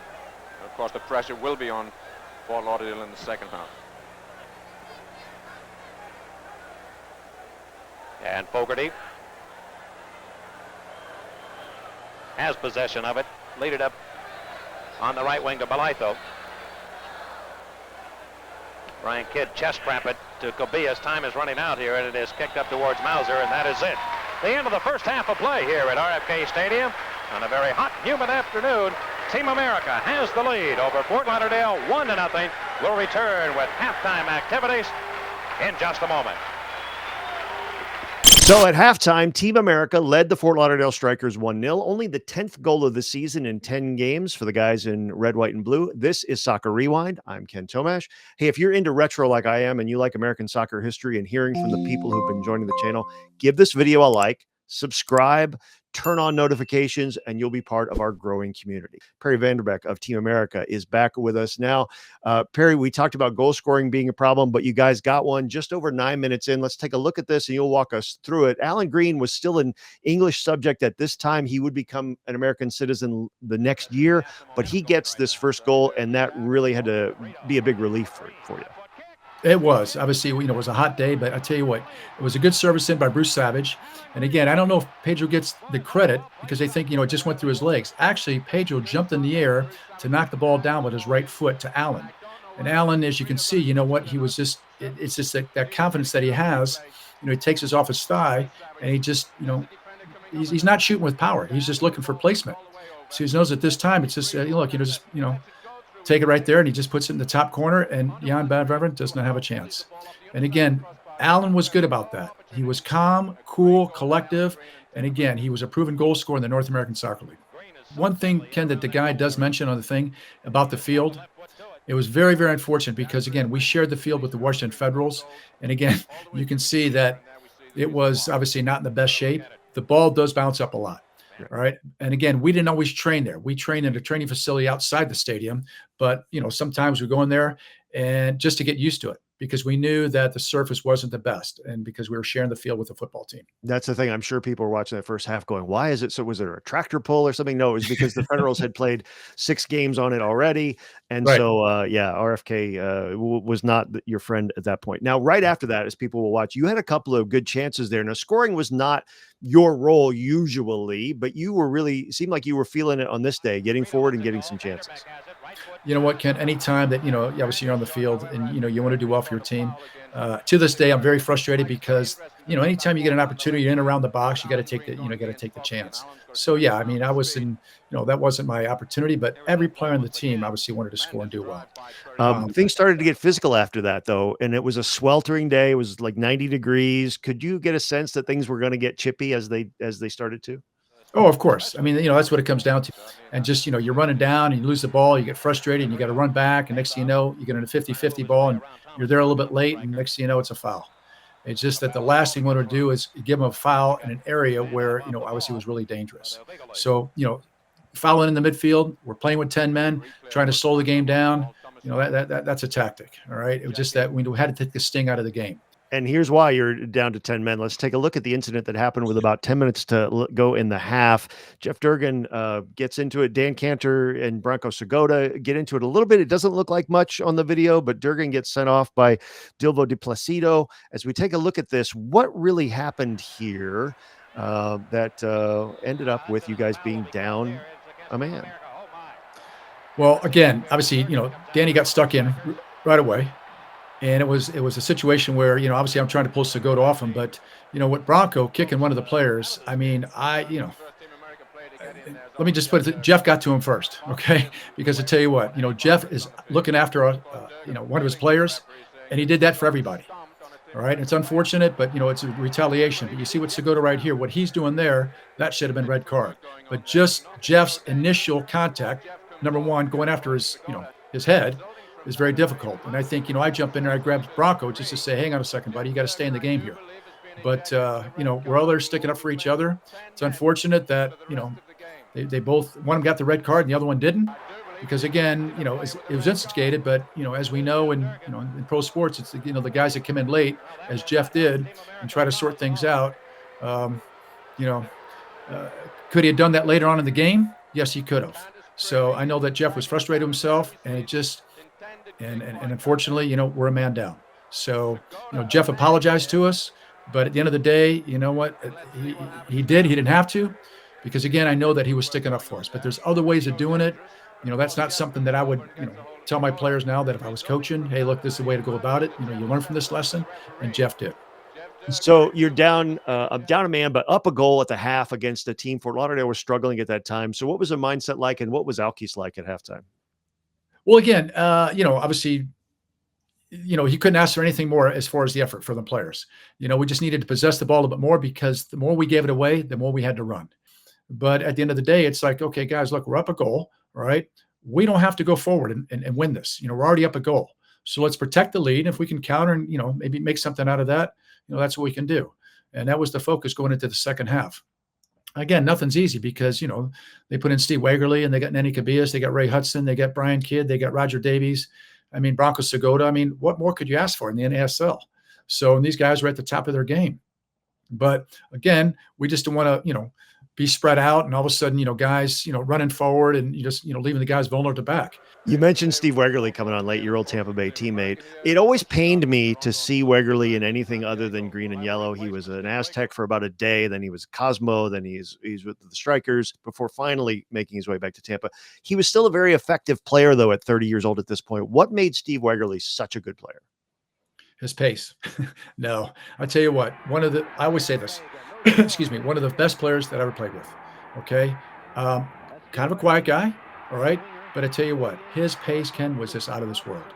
I mean, you talk about some guys, they knew that coming into the game. You could have a player that closed them down and a guy behind him. He'd play the ball past both them and still beat him to it. So again, his athleticism was one of the best in the league. And there was a time, I think, in the 80s that he was South African Player of the Year. So Steve was a very, very accomplished player in South Africa. And then obviously he came over to play for the Rowdies, and, he loved playing for the Rowdies. I love him being on my team. You just play the ball out wide and just watch him work. So I knew Steve, and again, when he came on, I think for Fort Lauderdale, I know he made a difference. Okay. But again, Steve will always be a Rowdy. So it was unfortunate. I think it was a contract, didn't work out. He was, like you said, he was one day for the Aztecs, went to the Cosmos, went to Fort Lauderdale. As soon as Rodney Marsh came back in and took over the team, the first thing he did was bring Steve Wegerle back to Tampa. But I just seasoned professional, looked after himself. Just one guy you couldn't ask for anything more. And again, you always want him on your team. You hate to play against him. And Steve Wegerle would figure very prominently in a key moment in the second half, which we will get you out to now. Team America leads the Fort Lauderdale Strikers 1-0 on June 12th, 1983 at RFK Stadium in Washington. Perry and I will be back after the game to talk about what happened next for Team America and discuss its legacy. This is Soccer Rewind. Mike Lang along with Gordon Bradley back here at RFK Stadium in Washington, D.C. Team America battling the Fort Lauderdale Strikers this afternoon, and Team America leads the game 1-0 on a goal by Alan Green, who just returned to the lineup after being out quite some time with an injury. His second goal of the year DeBrito and Savage assisting, and it is the only goal of the first half. Of course, Team America losing their captain and defender Jeff Durgan, and they'll be shorthanded the rest of the way in this game. Certainly will, Mike. It's going to be a defensive battle in the second half, although this Team America playing with such enthusiasm and intensity. Fort Lauderdale is going to have all their work cut out to get back into this game. Alan Green, of course, scored a wonderful goal. It's nice to see him return. And here we have Ricardo Villa, an international player coming in with Fort Lauderdale. The chemistry just mustn't have been right for Dave Chadwick, the coach. And of course, he replaced him with Steve Wegley. However, I do believe that Villa was limping somewhat and could have an injury. Nevertheless, Wegley is a proven goal scorer, having played for Tampa Bay Rowdies, New York Cosmos, and now joined Dave Chadwick down at Fort Lauderdale. And I'm sure he'll be looking to make a name for himself in this game to see if he can help pull out a good score for them. All right, some of the large crowd here at RFK Stadium this afternoon. Again, the score, Team America leading 1-0 at halftime. We'll have halftime comments after this from your local stations. Team America trying to win its third straight. They had the only goal, of course, by Alan Green in the first half. Fort Lauderdale played very well, and I thought Mauser, coming in to play goal for the Team America squad, played very well in the first half. Arnie Mauser, of course, Mike, has been outstanding. And, of course, this Team America, I cannot speak so highly of them because they're working with so much enthusiasm. They keep coming forward, and any team that comes to play Team America, they've got to be on their toes because they're physical, they've got a lot of power, and, of course, they've got a lot of skill, as we saw in Alan Green's goal. The chemistry just isn't quite right for Fort Lauderdale. David Chadwick's got some great individual players, but it takes 11 players to make a team. And although they've been dangerous, Team America shows that they want this game more than Fort Lauderdale. That's noticeable to me. Gordon Bradley, looking at the loss of Jeff Durgan, and we talked about it during the first half. How much of a factor is this going to be in this game? It's got to be a factor, especially in the second half. However, the heat and the humidity could neutralize Fort Lauderdale. But the second half, to get on equal terms, they've got to push forward. Alan Merrick has come in to take Jeff Durgan's place. But who really can take Jeff Durgan's place? Not only a leader on the field and off the field. His climbing ability in the in there and his power with his head is unbelievable. And we cannot really replace Jeff Durgan. So we've got to be really on our toes, on our mettle, to keep out these Fort Lauderdale strikers the second half. Of course, the only goal of the first half was scored by Alan Green, his second of the year. And we'll have an opportunity to take a look at it right now. Well, there we see the ball coming over.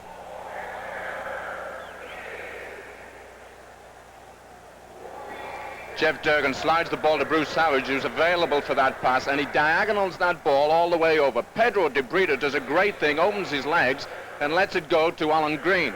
Alan Green shoots it on the half volley off the underside of the crossbar. Jan van Beveren just didn't see it. It was a great goal. Well-placed shot by Alan Green. Well, we'll have more here from RFK Stadium. The start of the second half coming up after this word from your local stations. Here are a look at the halftime statistics for both clubs. Gordon? Well, the shots seem pretty equal. Team America's got the edge 12-10. Fouls are pretty equal. 25 in the game, 13 to the strikers and 12 against Team America. Only 3 corners. That's interesting, the first half, and 2 to the strikers. Saves, of course.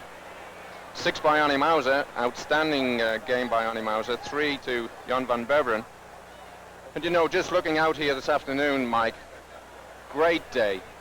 We were here at about 11:30 this morning, right? We saw the kids, the youth of this country playing soccer, the girls, the boys having a great, great time here. We've got 45 upwards for this exciting game, Team America Fort Lauderdale, and of course afterwards, the Beach Boy concert. What better day can you have in RFK Stadium, Washington, D.C., the nation's capital? Team America coming on, and look at Alan Green, the only goal of the game scored by Alan. Notice Alan's had a haircut, seems to have it cut right down there. The Beach Boys made it back to Washington. Yes, they did. Invited here, and they are going to have, after the concert here this afternoon, a visit with the folks at the White House. Well, that's wonderful. And of course, they're doing a half hour for the Special Olympians at the White House, and I think that's just fantastic. There's Arnie Mauser, who had 6 saves in the first half of play. There was some question as to who would be the starting goalkeeper here this afternoon. Hammond, of course, coming off the victory on Thursday in a 1-0 win. Of course, no problem with Paul Hammond. He's a proven goalkeeper. He's played exceptionally well this season. However, I know Alkos Panagoulias wants to keep Arnie Mauser in touch, and therefore he's made the decision to play him today. And I think it was a wise decision. It was a good decision. Jan van Beveren, his counterpart, in the net. They change ends here for the beginning of the second half. Interesting, you know, Mike, that not now when we're looking at Van Beveren, but a goalkeeper generally goes to the 6-yard line and scribs his mark so to indicate where he is when he's out of the goal. Of course, there's Davy Chadwick trying to incur some confidence into his team and into Jan Van Beveren. Very likable gentleman, David Chadwick. Very likable coach, 39-year-old, and I know he's glad to be back to Fort Lauderdale, where, of course, he was a player for that team. There's Algas, looks somewhat calm outside. I'm sure he's chomping at the bit inside. Chico Boya, who may be coming in to replace Alan Green in the second half, and to his right, Sadiascu. And here we go, second half underway. Van Der Beck, and remember again, Team America has only 10 players on the field. Jeff Durgan was ejected in the first half of play, drew the red card. Alan Green working against Tony Whelan, and now to DeBrito. Pedro push it over to Van Der Beck, who has had a strong afternoon for Team America. Van Der Beck to Green. Green dancing with that ball. And now chipped up into the box. And Balaito heads it over right to Hayden Knight. Knight falling down. Where's the foul going to go? It's going to go against Fort Lauderdale. Hayden Knight. I think it was outside of the box. If it would have been, no, it's going to be, if it is, indirect kick. It's inside, but it's indirect for obstruction. He's called indirect obstruction there by Balaito. And given an indirect free kick. Hayden Knight, who had the game-winning goal on Thursday night. Of course, Hayden did very well here because he hung out on the far left side to get that ball that came over the head of Balaito, and of course Balaito just obstructed his movement forward. So it's an indirect free kick to Team America. Hayden seems to be injured. It didn't seem to be a nasty obstruction by Balaito, and I think he's going to be all right. It was a good call by the referee. It was a good call. However, now this is a good dead ball situation, set play coming up here for Team America. Well, definitely he was in the box. If it had been a major foul, that would have been a penalty kick. However, it was a minor obstruction called, so the ball has to be relayed off another player, whether it's a Fort Lauderdale player or a Team American player, and of course the free kick was given to Alan Green and he curled it into Van Beveren's hands. We have another score in the North American Soccer League at halftime. Chicago and Toronto tied at 1 apiece. Well, Toronto's certainly an improved side this year, and now they've got Bettega, the outstanding player from Juventus, the famous Italian club. Whelan, move it up, Bruce Miller, and Whelan tried to save the ball. It goes into that far corner. Mike, I think we're going to find that it's going to be very, very difficult for the players to keep concentration this half because exhaustion is sure to set in. Fogarty tending to his own back line. Ahead now to the midfield area. Kobias to the near side to Bob Balaito. Balaito in the early going of the game was overlapping, moving in quite a bit. Now he's kind of backed off. He'll push it up to the edge of the box. Alan Merrick. Well, this is very interesting to note, Mike, because Team America is playing with 10 players. Alan Merrick, who was left full back for the team, is pushed in to the center of the field to take Jeff Durgan's position. Boris Bandoff has dropped into the left full back position, Hayden Knight into the left midfield position, which allows Balaito, that right side, to come up a little bit.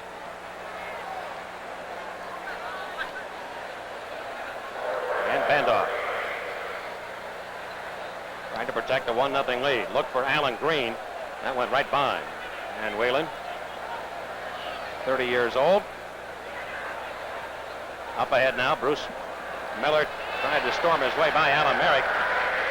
Excellent tackle by Alan Merrick. Very experienced player. And Savage again, that defensive unit of Team America again. Mr. Consistency. Coming to the top. No question about it. Of course, Arnie allowing the players 10 or 12 seconds rest. Mauser with that left foot. Hayden Knight will try and win it in the air. Balaito is the man that did so for Fort Lauderdale. Tobias, long pass up in the box for Brian Kidd. Push it out nicely to Miller. He'll look for the cross. He'll put it into the box area. And Bandoff again covering up his own end of the field. Got it back to the midfield area. Fort Lauderdale trying to put some sustained pressure now and go for the tying goal. Kobias to skim it ahead, and it went right by everybody to Mauser's hands. Tremendously skillful player, Kobias. And of course, their top goal scorer with 6 goals, 13 points in total. DeBrito, Parkinson. Andy Parkinson leads the way for Team America with 5 points. They have not been a big scoring club during the course of this year, but they are 5-4, and their mainstay has been defense. They control the ball. DeBrito, naturalized citizen of the U.S., coming up the near side to Hayden Knight. He's pushed from behind by Belitho, and that foul will be called. Certainly a foul. What is it going to take for Fort Lauderdale to get back in this game, do you think, Gordon? Are they just going to have to storm and push forward as much as possible? Well, there's lots of time to go yet, so they're having to go off their strategy as set up by the coach. However, they have to put some pressure on them at some time. And they've got the players, Mike. They've got the players to do that. They're well skilled, no question about it. Whether they want it enough, that's the question. Kobias surveying the scene, and he'll put it up into the box. And it's an offside play called against Fort Lauderdale. They seem to move the ball well from their own end up to the midfield area, but trying to penetrate that box and make the final play, they've had some trouble, although they have had some good shots on Arnie Mauser. No question. Belitho heads it up. Whalen just puts it down on the natural grass here to Van Beveren. And his arm pass out left side to Miller. Miller is 26 years old. Out of Canada, went to Simon Fraser University. And he'll left-footed ahead. Merrick's the guilty party on this. Well, it was the guilty party, and it was a foul, but the intensity which Alan Merrick and the rest of the team are using this afternoon is just a credit to Team America.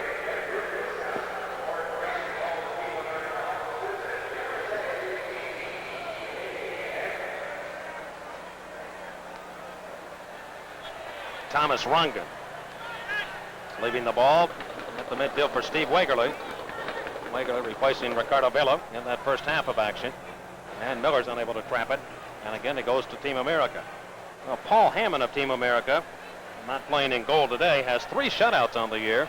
An 0.84 goals against average. Arnold Mauser came into this win at 0.87. He has 1 shutout. So Team America already with 4 shutouts in the early going in 9 games. Alan Merrick. Long ball, but it comes right to Belitho of Fort Lauderdale. To Whalen, playing on that back line for the Strikers. Of course, we see that right side open, which we know about. Team America shorthanded by a man, Jeff Durgan, ejected in the first half. And again, it is the Strikers unable to make the play into that box area. And the defense of Team America that shuts them down. Well, it's not going to be easy for the Fort Lauderdale Strikers to score because the 6 or 7 defenders just packing that area. Interesting to hear Hayden Knight's there. It's the Pac-Man defense that just gobble the opposition up. Hayden Knight let that one cross the line. He will be throwing the ball in. Interesting to note that one of Hayden's sisters was voted Miss Latin America not too long ago. 7 brothers and 2 sisters. Parkinson heads it over to Alan Green, to Perry Van Der Beck. He lost control. Wagerly. Now for the Strikers. Very closely marked by Van Der Beck. Goes to Kidd, back to Wagerly. Wagerly, little dancing moves to Kidd, and he finds nobody in the box area. And that ball belongs to Team America. We will pause right here with the score. Team America wide, Fort Lauderdale nothing. We'll return to RFK in just a moment. We are back to action here at RFK Stadium in Washington, D.C. Team America leading Fort Lauderdale 1-0. And Hayden Knight, who just moments ago during our break almost scored a goal to give the Team America a 2-0 lead. Just missing. Hopefully we'll get a chance to take a look at that. Here is Brian Kidd. Kidd has played a little bit more than I think people thought he would. Wagerly, right side. And they look for Hudson. Van Der Beek again breaks up the play, and it'll be Parkinson back to midfield. Wagerly moving on Parkinson now, cuts inside, the edge of the box to Ray Hudson. Hudson spin it off to Belitho of the Strikers in the air, and it is controlled by Mauser. We'll take a look at what happened while we were away. Well, that would say Alan Green be the defender coming in along the goal line. Drills it over. And there's Hayden comes in to meet the ball and completely misses the ball altogether. Well, it just ricocheted off the outside of his foot, but we could have been, or Team America could have been 2-0 just on that play. On the attack, Whalen for the strikers. He crosses, look out, and Mauser reaches over to take the ball. Brian Kidd was trying to get himself into position. There are the shots for the second half. Well, we certainly got to credit Tony Whelan for getting past Bruce Savage. It's not every day of the week you do that with Bruce Savage. And of course, Arnie Mauser's positioning was excellent. He dove out and stopped the ball from going across to Brian Kidd. Savage out of Hollywood, Florida. 2 years in Atlanta and 1 year with Fort Lauderdale in the NASL. Bandoff deflected that one off Wagerly, so the ball will belong to Team America. 34-37 left here in the second half. And the goal by Alan Green of Team America, the only one so far, coming the 9th minute of play in the game. 1-0. Team America leads. Hayden Knight crossing, has a man there. Van Der Beck moves in, his shot, it took off. Oh, Perry Van Der Beck had an opportunity there, and Van Beveren knew that he was beaten on the play, but he came out, just challenged him, and Van Der Beck let it go wide. Of course, Mike, I'm sure Perry Van Der Beck would have liked to have controlled that ball a little bit better than what he did. It just got that 2 or 3 feet in front of him. Jan Van Beveren came out. Here we see it on a replay. While Van Beveren is injured, Hayden Knight takes the throw in. Right to Alan Green. Protects the ball, then sets Hayden away with a back heel. Hayden gets his cross in with his right foot all the way past everyone to Perry Van Der Beck. There we see him play it just that little bit too far ahead. He stretches his right leg and puts it high and wide. Now Van Beveren is down at the moment, the goalkeeper for Fort Lauderdale. Here's another look from a different angle. Well, a good right foot cross by Hayden all the way to the unmarked Perry, just a little bit too far in front of him. And Jan Van Beveren, although putting pressure on, didn't have to touch that ball. It went high and wide. Team America leads Fort Lauderdale here at RFK Stadium. We'll be back. And he'll be attended to the trainer of the Fort Lauderdale Strikers. Van Beveren was hurt on that play, and they do not have a replacement as far as a keeper coming in on their substitute. That's a very interesting point, Mike. Here we've got a situation where we play international rules. There's 11 players on a team. 3 substitutes are on the bench. However, the coach can only use 2 out of 3. Many times the coach decides not to come up with a substitute goalkeeper because the rarity, it's a rarity for a goalkeeper to be injured. However, Jan Van Beveren is injured, but he has to stay in goal because they haven't a substitute goalkeeper. And coincidentally, Algis Panagoulias has not got a substitute goalkeeper on his bench either. Well, Team America has made a substitution with that brief injury timeout. Van Beveren and Chico Boria has come in to replace Andy Parkinson. Bora coming in is 23 years old.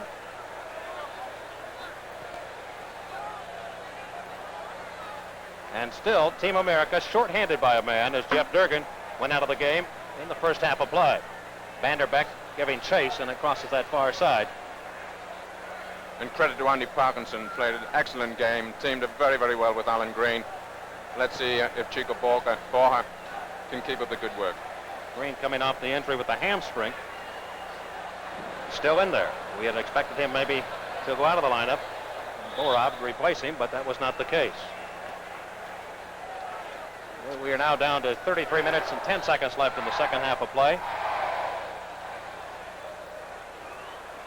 Mike, not so easy to play on this field. RFK has got the football team, the Federals, playing. Of course, as you can see, a lot of grass off the field. It's a hard field. The ball bounces and it's difficult to control many times. I'm sure Perry had that problem a little bit earlier on when he tried to control that cross by Hayden Knight.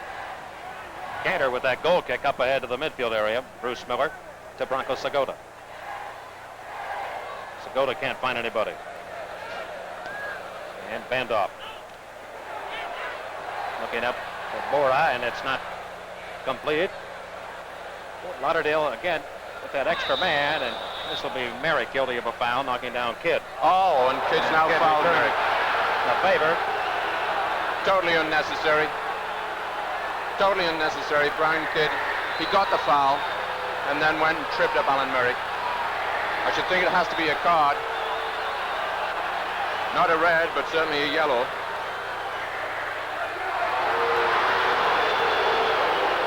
got it. Dino de Placido, the referee, has issued the yellow card to Brian Kidd. It was definitely a foul by Alan Murray. The referee blew the whistle, gave the free kick to Fort Lauderdale. However, Brian Kidd, totally unnecessary, tripped up Alan Murray and has now resulted in getting a yellow card. Big boy Brian Kidd, 180 pounds, and a goal scorer. He has been all through his career. Led this club last year with 15 goals. And Kobias to that left side. Fort Lauderdale trying to get the equalizer. It'll go to Miller. And played away across the goal line. The corner now will belong to the Fort Lauderdale Strikers. Certainly got to credit Alan Murray with the job he's doing, taking Jeff Durgan's place in the center of the defense. An experienced player, a leader in his own right. Of course, we always say that all players should be captains on the field. This looks like an in-swinger by Steve Wagerly to take the kick. And Mauser went high in the air to reset. Well, that size helps, 6'2". Hammond, the other keeper for Team America, at 6'1", so they do have some height. Really do, and the high balls are no problem. Hayden Knight. Up ahead, Balaito heads it back to midfield. Wheeling back to Bob Balaito.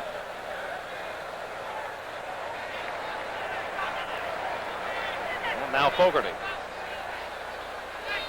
Ray Hudson. They'll look to make the play here. Goes that left side. Wagerly left puts it in. Kidd now back in front of the goal. Dangerous play here. Hudson with a shot. Hauser, a great save there. Hudson almost scored. And cleared right off the doorstep by Merritt. Hauser has been sparkling here this afternoon for Team America. And a foul is called against the Strikers. And the ball will go to Team America. Well, we've certainly got to credit Rocky Hudson for that effort there, but we've also got to credit Arnie Mauser for a tremendous save. Although he didn't completely make a save, the defenders were supporting him and they cleared that ball. Here we see a replay of it. Wegerle crosses the ball all the way over past the goalkeeper, over the far side of the goal. It was headed back in by Brian Kidd. Rocky Hudson comes onto the ball, controls it with his body, and there he hits the shot just to the right-hand side of Mauser, who makes a great stop with his right hand, doesn't quite get a hold of it, and then is cleared by the defenders. We're back to live action. Perry Van Der Beck of Team America to put it back into play here in Fort Lauderdale territory. Bora will chase after it, chips it up in the air, gets his own pass back, and a dangerous play called there against Team America. Certainly dangerous play by Chico, but very skillful player. He's a joy to watch, very exciting, and can take on players. Of course, loaned from the Cosmos, where he started the last 2 years. The New Jersey Institute of Technology? Yes, and scored 60 goals in his college, 25 in the last year. A goal scorer. And of course, Team America's top goal scorer at my goal is Parkinson. Parkinson leads the club in points accumulated. And Borja in goals. Fogarty. And to Kobias. Kobias giving the ball to Thomas Rungan. And Bruce Miller now, they've got to start moving up, I would think, here. Gordon Brandley, and just really try and push the attack to get that tying goal. They have the man advantage. Certainly have, and of course, they've got 29 minutes left to do it. Vandoff puts it out of that box area. Alan Green trying to run on the ball, and a dangerous play called here against Fort Lauderdale. So fast. Alan's so fast. We like a situation where he's 1 against 1 because with his speed and anticipation, his reading of the game, very experienced player. Broncos Segota.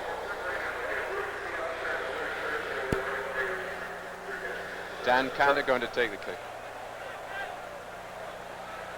Dan's out of Penn State.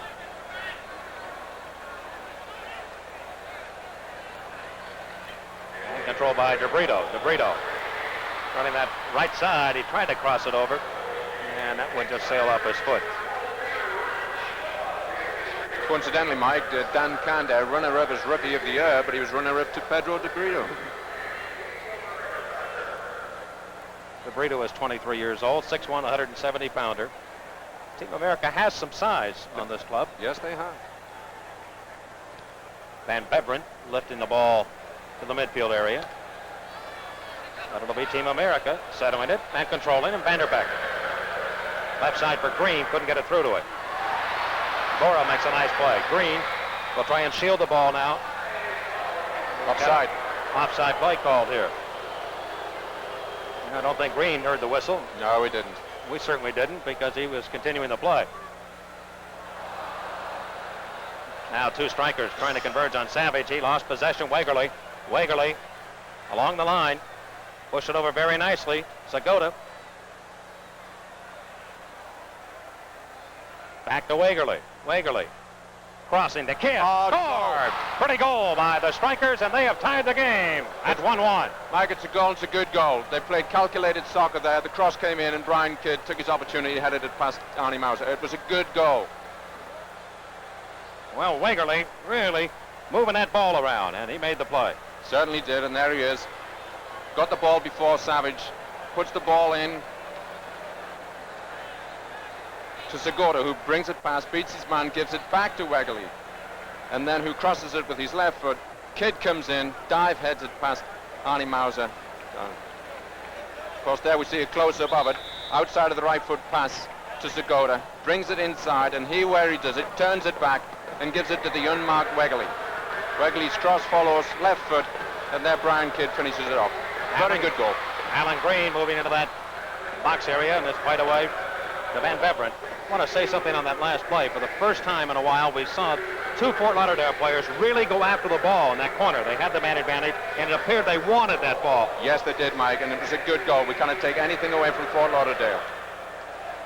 Balaito in a 1-1 game here in the second half. 26 minutes left in regulation time. Ray Hudson controlling for the strikers. Let's see if that goal gives them a big lift, and they can put the pressure on. Wegerle again moving it around well to Hudson, the kid. And a foul is called against Fort Lauderdale in the box. Well, certainly in the last 2 or 3 minutes, Fort Lauderdale have played some tremendous soccer. Controlled soccer, short passing, and of course finished off with 2 shots. However, that one, a foul was given. The official time of the goal by Kidd at 62:46. And it is Kidd's first goal of the year. So he comes back to make an impression after being out since the first game of the season. No question about it. Of course, there's 2 players that's responsible for the goals. Alan Green coming back after a hamstring injury, scoring the goal, and Brian Kidd scoring a goal after being out for several weeks. Foul has been called against the strikers, knocking their own into the field. Well, it's a new ball game. Bandoff, Bora looked the situation over. And Bandoff crossing in the air. Hayden Knight just couldn't get the forehead to it. Still controlled by Team America. Bora heads it out looking for Hayden Knight. And Kobias makes a good play, but it's returned to Team America. Bora, a little heel pass. Well, certainly good intention there by Bora. After a great sliding tackle by Hayden Knight to recover that ball. Hayden certainly looks physically tired. There'll be a few players, and Bora is kind of limping back in the midfield area. Yes, and Hayden hasn't played a full game since he broke his foot in March.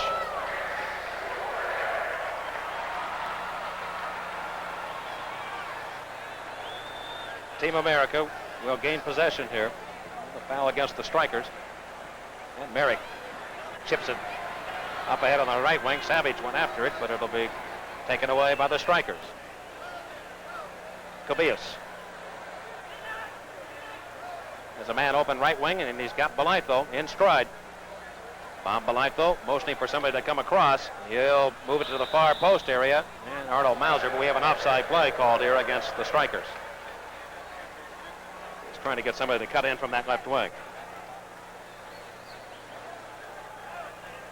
We have a 1-1 game here at RFK Stadium. Certainly, the game slowed down just a little bit, and of course the pace couldn't be kept up in this 80+ degree heat. DeBrito, nice chip, left side Bandoff. Bandoff crossing, looking for Green. It hits something, comes to Van Der Beck, trying to beat Whelan. He is hit from behind. Play goes on to DeBrito. At the edge of the box, Balaito heads it away. But controlled by Hayden Knight. Now Team America trying to move up. Knight puts it in to that box area. Bora is hobbling. There's no question he is hurt and struggling right now. No question about that. Chico Bora is hobbling. And again back at the midfield. Cantor got the ball, but it's to Van Der Beck. More chest cramp. Trying to beat 2 men. And unable to do that. Hudson push it ahead to Segota. Great outlet pass by Hudson. Yes, it was. And Segota moving up very quickly. Kobias is open left side. Segota tried to make the move himself. And Cantor made a good defensive play to knock it off his foot. Of course, Wegley was open on the left wing, and we question whether Segota did the right thing there. However, Wegley has got possession of the ball now. And he will go to Segota. Give and go back into the box. Coming out is Mauser, having to take control of it. And there's the courage of Ali Mauser again. Played a superb game today.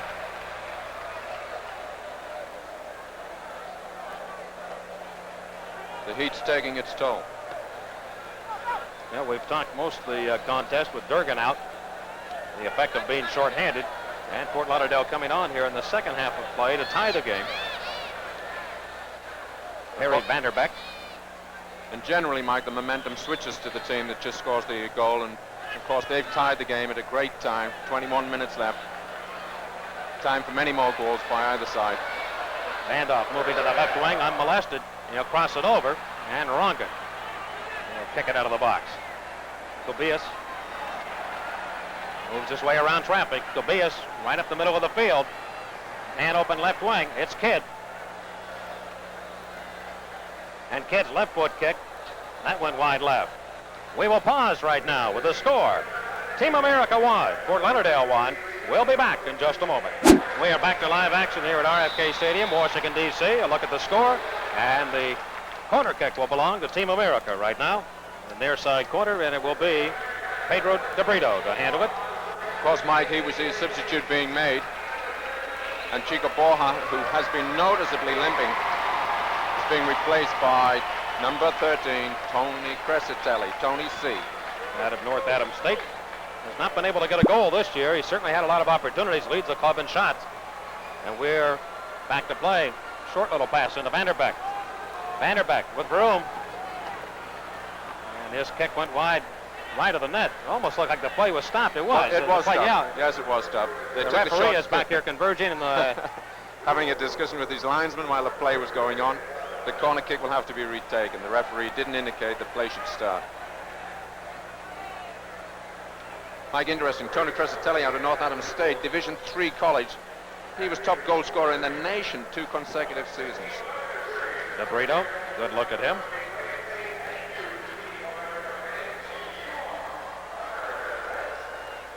Now, what will be the setup here, Gordon? Well, certainly it's the right setup.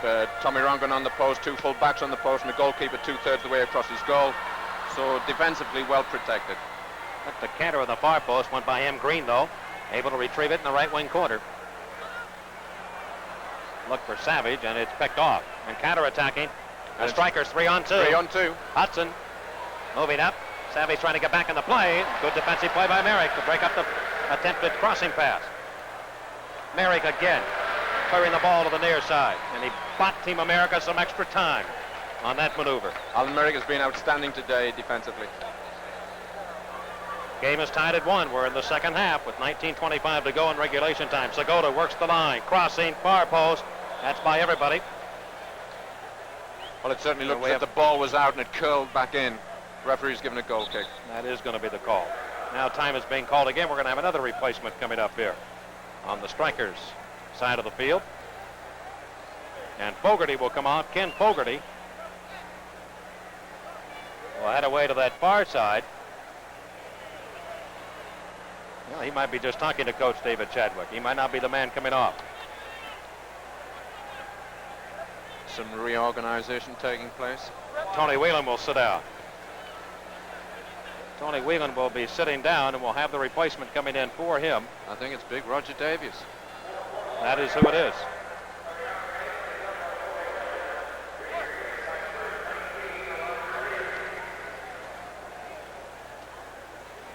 Well, obviously, Mike, I see Thomas Rongan and Ken Fogarty going to play double central defenders with Belado and Miller on the right and left. This allows Branko Segota to come out from being a front striker to a midfield striker and playmaker, because Roger Davies, who everyone remembers playing for Seattle and being a goal scorer, teams up now with Brian Kidd. this will be interesting because both are English players and accustomed to many high balls, which is the type of soccer we see in England today. A lot of high balls and a lot of head balls. So we've got Kidd and Davies as a double striker now for Fort Lauderdale. And certainly now, when you look at it with Durgan out of the lineup, this is would be a little bit of a, well, there's a weakness for Team America. Alan Green, play goes on. We have an injured player at midfield. Green went down also. And the midfield area, Van Der Beck is the man down. I think the referee quite wisely stopped the play immediately. Sometimes he lets the ball go out of play before he stopped the game, but Perry Van Der Beck looks, is it Perry? Yes, Perry Van Der Beck.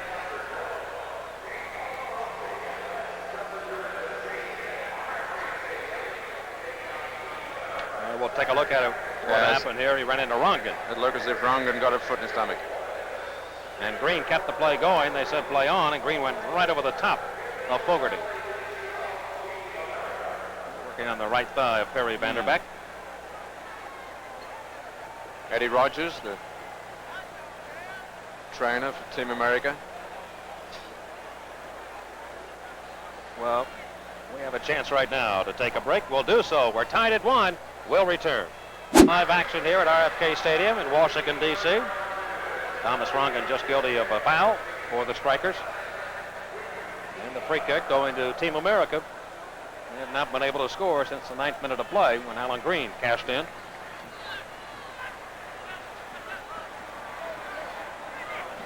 And it will be the Strikers with Kubias moving the ball along very nicely.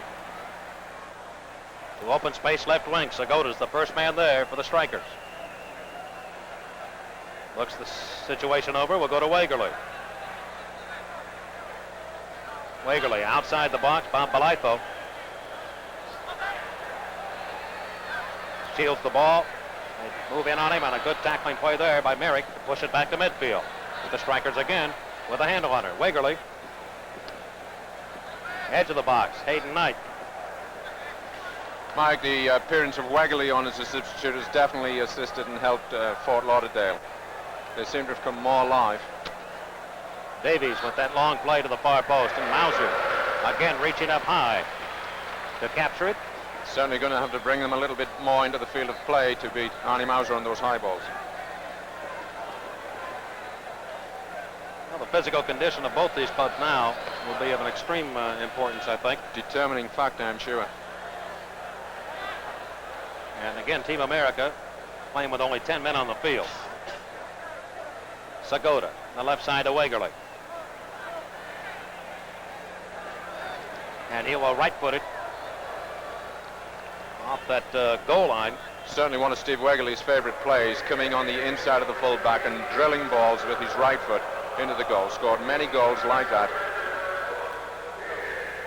And of course, just getting back to Teofilo Cubillas, the Peruvian, Mike, a thoroughbred player in the twilight of his career now, but represented his country on many, many times and is a favorite down in Fort Lauderdale, especially with the Latin public. Tony Crescitelli, and he knocked it down across the line. The throw-in belongs to the Strikers and Rongan. Moving it to Fogarty.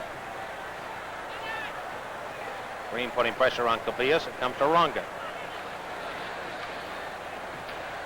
Team America has not really had any sustained threat for quite some time now, and the Strikers are the team that appear to be taking the upper hand. Could possibly be with the 10 men against 11. It's taking its toll now, that one missing man, and of course the missing man is Jeff Durgan. Hudson crossing. It is taken by Roger Davies in the air, and the offside play. Hudson was in behind. Just over 15 minutes left in regulation time. And reminding you that there is overtime in the North American Soccer League. Should we be tied at the end of 90 minutes of play? And then, if it's still tied, our favorite shootout. There'll be some tongues on the natural turf here if we go to that, Gordon. Sure there will. Very, very hot. Here's Van Der Beck trying to make a move, and his kick. It'll be a given to the Strikers. I wanted to wait and see whether or not it was going to be a corner kick. Well, it looked to be a corner kick. The ball seemed to ricochet off Fogarty. However, the referee's given the goal kick, and it's already been taken, and Cubillas is in control. I think the linesman helped make that play because he pointed directly at the goal box area. And Zagota trying to move around Savage. He is upended. Play goes on. Alan Merrick looked ahead for Alan Green. And again, it is Team America unable to push the ball up with any authority at the last few moments. Hayden Knight trying to make it happen. It comes to Green. Now back to Hayden Knight. Knight is on the attack. Hayden's got Pedro on the wing, and of course the ball goes there. DeBrito trying to move around two men, and he is pulled down. A foul will be called against the strikers. Now DeBrito did a good job of helping draw that one too. No question about it. Traffic. That's part of the game also. Really is, Mike. And of course, here we see Perry Van Der Beck coming up with Dan Cantor. They've got Tony Crescitelli and Hayden Knight in there, so a high ball to the far post can get some heads on it. Dan, of course, indicating that he's there. Pedro DeBrito sees him. And DeBrito with the right foot off the side, and he tried to put it to the short side. He almost got that one in. Well, that was an excellent effort. He hit it with the outside of his right foot and nearly caught Van Beveren unawares. Made him dive to the near post and just saved that ball. A great effort by DeBrito. That is the best scoring chance Team America has had in quite some time. Zagota rambling back, though, for the strikers. Game is tied at 1. Late here in regulation time, 13 and a half minutes to go. Wagerly chipping. Outside of the box, Roger Davies will settle it. Push it, nice pass through to Balaito. Balaito along the line, crossing, and he tried to fight up Mauser. Now the shot and the rebound. That is off the leg. Savage made a big defensive play. Great defensive play. DeBrito running with the ball. And Bruce Miller, a good effort for the strikers to take it away. The momentum belonged to Team America. And it will be across that far side. We'll take a look at it. Well, here's that free kick with the outside of the foot, and Van Beveren gets drawn to the goal line on the near post. A certainly near thing. And seconds later, would you believe, we're down at the other side. A hard cross, Arnie Mauser parries the ball. It's driven in here by Fort Lauderdale player and saved by Bruce Savage on the line. Great defensive play by Team America. Balaito looked as though he was going to take the cross, but he went to the short side. Mauser had to be very, very alert to make that stop. And Mauser plays it up to midfield, pushed from behind is Crescitelli. It is going to be a foul against Thomas Rungan and the strikers. And of course, Thomas and Tony have played with each other many, many times, and now they're playing against each other. Tony actually had a little short spell playing indoor with Fort Lauderdale a couple of seasons ago. But both familiar with each other's play. Played up into that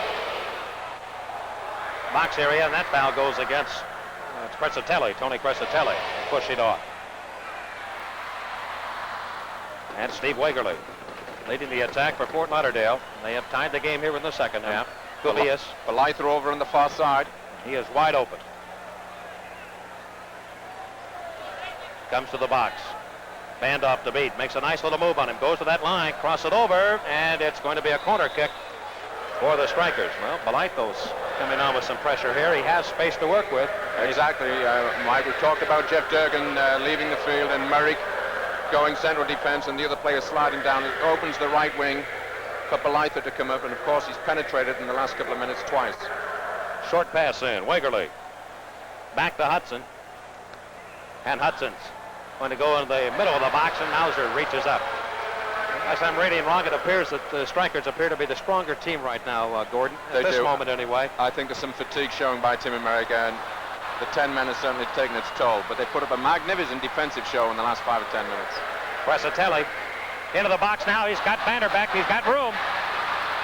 Off to Crescitelli. Right foot kick is blocked by Rungan. Well, that play developed. It will go across that line in a corner now belongs to Team America. You know, you see so many times a team will put pressure on, not score. The other team comes back and puts it in the net. Generally, how it happens. Alan Green going to take his own corner kick. Looking for some assistance. Would they vary this attack a little bit, or they will? Well, I think they're going to look for the high ball. They've got the height in there. There it is. Crescitelli up. Rungan won the ball. Van Der Beck, though, puts it back and wide of everything. And across that goal line, the goal kick belongs to Fort Lauderdale. Perry looking a little bit down with himself, but I think he did the right thing because he tried to drill it through several defenders, and I'm sure the goalkeeper would have been screened if it was on goal, so it was a definite chance. Longan lays it ahead to Ray Hudson of the Strikers. Kubias back to Hudson. And looking for Roger Davies. Davies beats his man. In it goes and headed away nicely. Cantor made a nice defensive play. Excellent diving header, Mike, by Dan Cantor. Stalwart defender. Cantor going way down low. Here we see Davies put the ball past Alan Merrick and beats him to it. And left-footed, hard and low, Dan Cantor comes in. Diving header and gives away a corner kick, which has also been cleared now. At midfield, Fogarty will come back to live action. Headed up far side by Merrick, and there's a look at the saves in the second half. Mauser with 5, and Van Beveren has picked up a pair in the second half of action. We have 9:20 to go in regulation time. Kubias couldn't get to it, but the Strikers do control it with Hudson in command of it. And of course, Belardo available again. And they're working on that right side. Belardo chipping and the offside play. Certainly Belardo couldn't have been happy with that cross. He cannot put them into the arms of Arnie Mauser, maybe a little bit harder and lower, and a little bit further out from Arnie Mauser to stop him from coming and intercepting. The play definitely slowed down, Mike. Fatigue certainly a factor by both teams. And of course, this is when you have to really keep your concentration. Failure to do so, you could be punished and penalized. Belardo trying to lead it ahead right side to Segota, and he couldn't connect. And Alan Green to Hayden Knight. Knight has a little bit of room. He's going to try and make a move on Miller. Gets into the box. Knight crossing. And Van Der Beck trailed the play outside. It's picked up by Bandoff. Left foot kick, and that took off. Tremendous shot, but way over the top by Boris Bandoff. What a crowd. Must be 45 plus. Well, they're seeing an entertaining game here this afternoon at RFK Stadium. The goal scorers this afternoon, Alan Green for Team America and Brian Kidd for the Fort Lauderdale Strikers.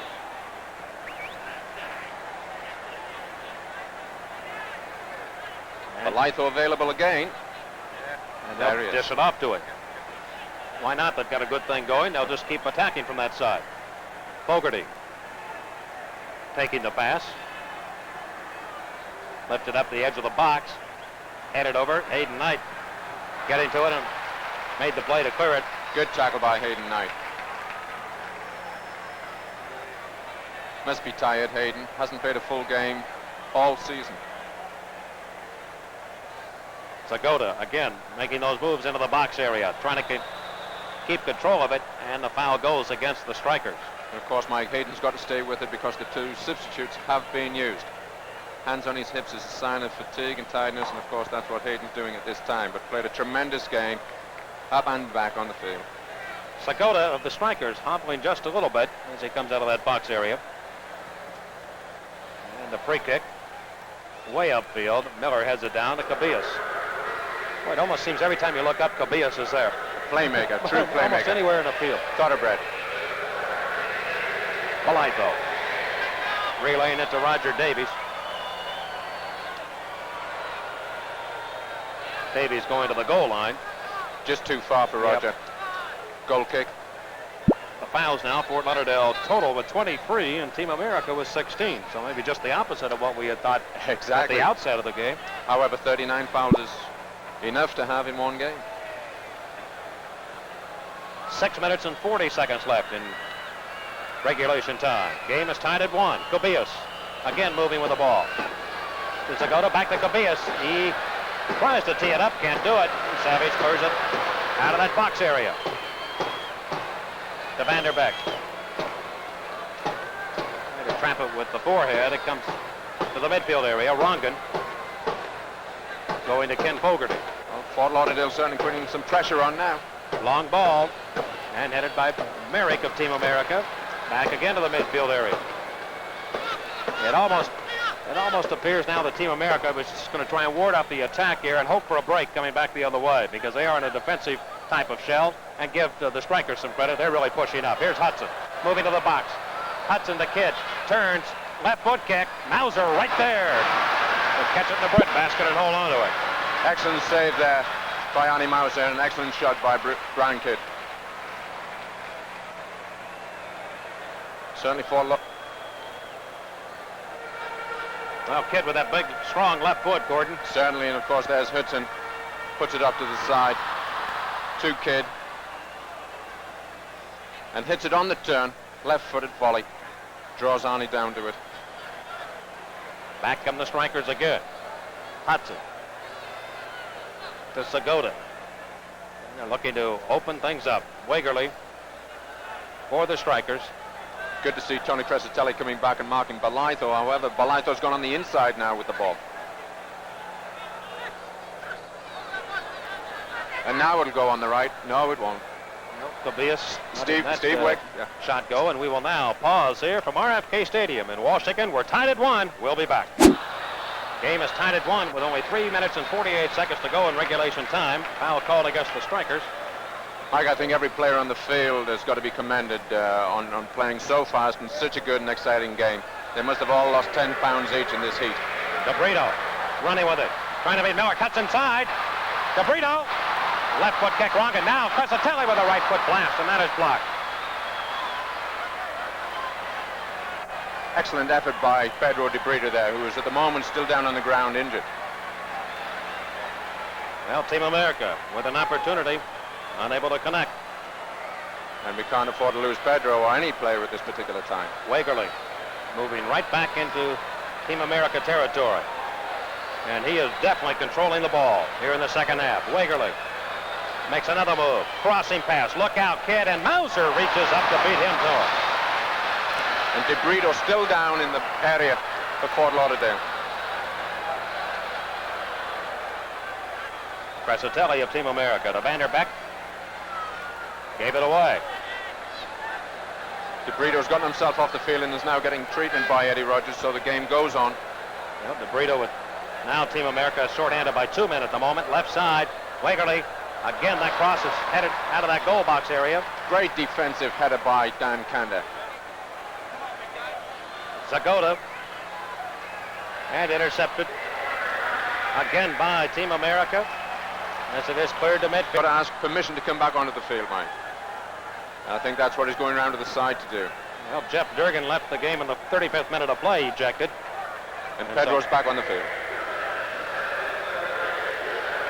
We have 1:57 to go in regulation time. The strikers pushing the attack. Davies in the air, try to win it. Roger Davies, number 19 of the strikers. Being pressured, makes a move, got around Bandoff.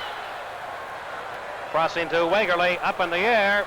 Hudson heads it down and cleared away again by Team America. Well, certainly too many passes. That ball should have been relayed into the goal long before now. Too many passes to set the goal out were taken. Dan Cantor again doing the job. Rongan. It's almost a one-sided affair at the moment. Balaito. Again in the air. Davies went for it. He had that foot up. Play will go on, and it's controlled by Mauser. And let's credit Dan Cantor once again for great defensive play. Had an outstanding game. Him and Alan Merrick have played fine defensive.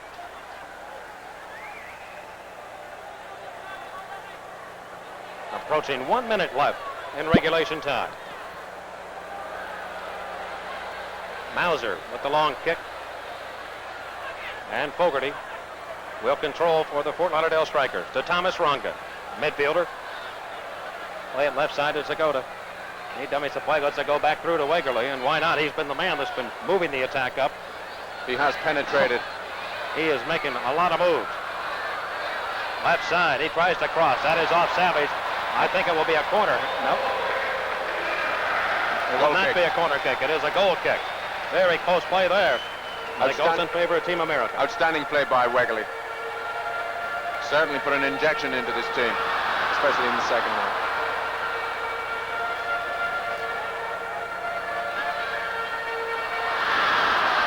.27 seconds left in regulation time, and Cantor blasting it long. Crescitelli skims to the head for Alan Green. And to put it back down to Crescitelli. He has possession. Crescitelli against Rogan. Beat him. Crescitelli's in the box. Left foot kick. It'll be stopped. And Beveren made the play and goal. Good effort by Tony Crescitelli. 6 seconds left in regulation time. Well, Team America with the shot by Crescitelli. We are going to go to overtime. And so at the end of 90 minutes of play, we're tied. Team America won. Fort Lauderdale won. We'll have sudden death overtime after this from your local station. Why we are going to some extra time, sudden death. Well, there's Steve Wegley on the left wing, crosses that ball, and here we see Brian Kidd, number 11, jumps and heads the ball to the left side of Arnie Mauser. And Team America coming back in the tail end of the game in regulation time. And Cantor with the long goal kick upfield. Alan Green and Tony Crescitelli teaming up. There we see the ball coming down. It's back-headed by Tony Crescitelli, headed again by Alan Green, sets up Tony Crescitelli, who rounds Thomas Rongren, keeps possession of it. Tony has an excellent play here, takes it in on the inside. There you see it, onto his left foot, inside the box, drills it with his left foot, brings Van Beveren down to his knees and makes the save. And that's in the last seconds of the game. The game does go into overtime, final score being 1-1 after 90 minutes play. The overtime will be 15 minutes of sudden death overtime. They'll be dividing the play up into 2 7.5-minute halves. And so at the end of the first half, if nobody has scored to win the game, they will switch ends. And then, if it remains tied at the end of that, we will go to a shootout. We'll tell you more about that as we get to that point.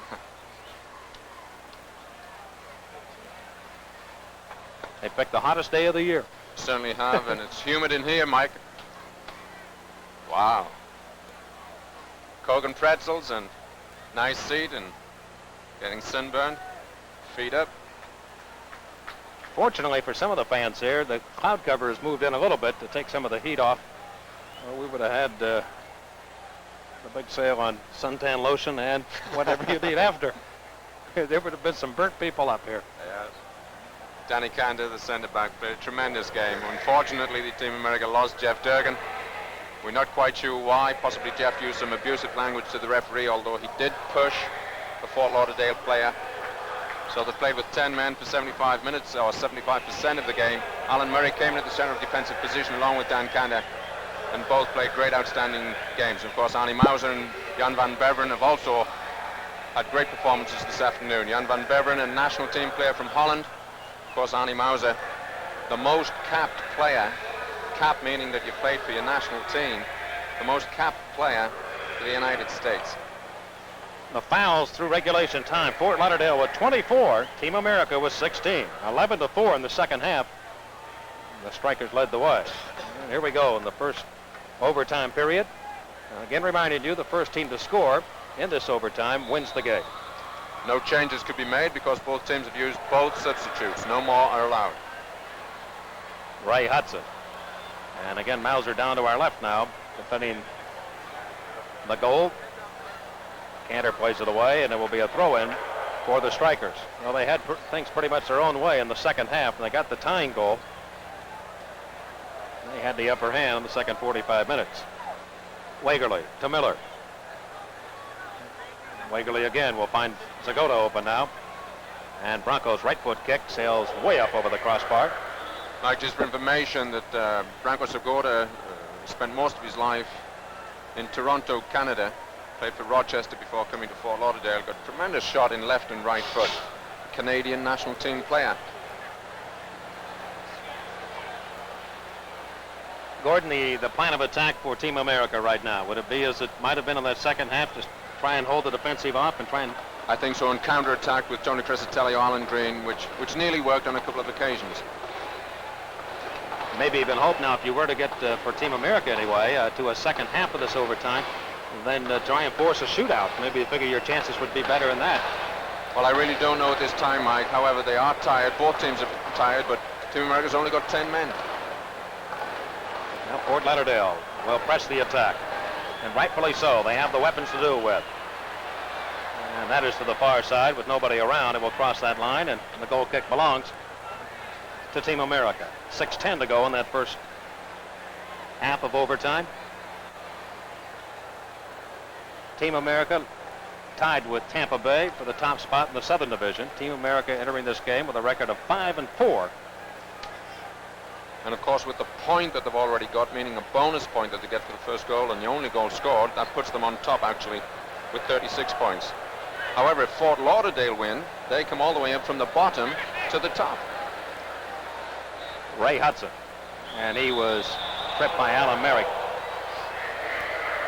So Hudson 35 yards away from Team America's goal. Actually, Mike, if Fort Lauderdale win this game on a shootout, they get 4 points for winning on a shootout. They've got a bonus point here now, so it could be 3 teams tied with 35 points at the top. Team America 1-0 in overtime play. Fort Lauderdale is 0-2. And Fort Lauderdale has not seen a shootout yet this year. Into the box and headed away by Team America. Back it comes, Roger Davies. And I think he played that one off canter. He did. There'll be a corner kick. And Dan Cantor once again, great outstanding defensive play. In close attendance there with big Roger Davies. It'll be Hudson to put the ball into play. Moving wires from that far side as he prepares himself. Low to the ground, and Bandoff able to clear it away.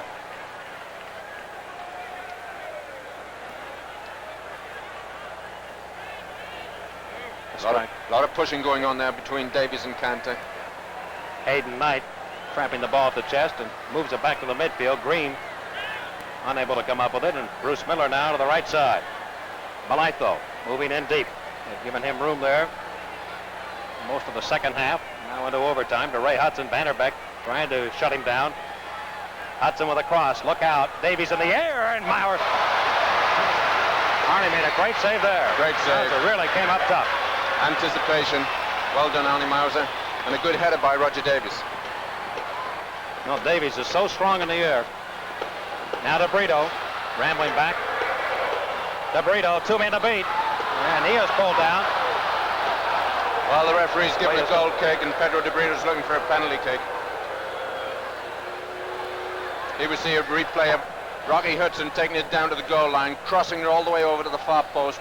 Big Roger Davies climbs high, gets his head on the ball. Strong header. Arnie Mauser in good position to pluck it out of the air. Cobillas off the side of the foot to Ray Hudson. Hudson chips it up behind the defense, and it is taken by Mauser again. Roll it out quickly to Tony Crisatelli. Good tackling play by Rongan. Wagerly now in possession to Hudson. Rongan will lead it over to Segota, who is coming down into that box area for Kidd off his foot. And it deflects to Mauser. 3.5 minutes to go in that first overtime period. We told you Fort Lauderdale has not been in a shootout this year, if we should get to that point. Team America has been there twice, and they've split. They're 1-1. Ex-diplomat Thomas Rongan on the ball. Played a fine game this afternoon. And of course that right side with Believers open again. And there he has it. Polito looking ahead for Segota. That was not a good pass by Polito. I think it'll be Team America trying to get some attack going. Crisatelli unable to win it in the air.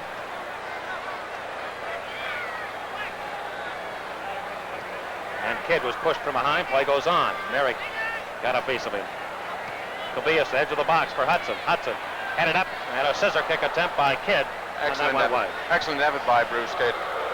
While turning around himself, he bicycle kick with his left foot wide of Arnie Mauser's right post. I've got a question, Mike, why Arnie Mauser doesn't take his own goal kicks. Dan Cantor's taking them for him. I'd much prefer Dan Cantor to be out in the field of play where he's got a duty to perform.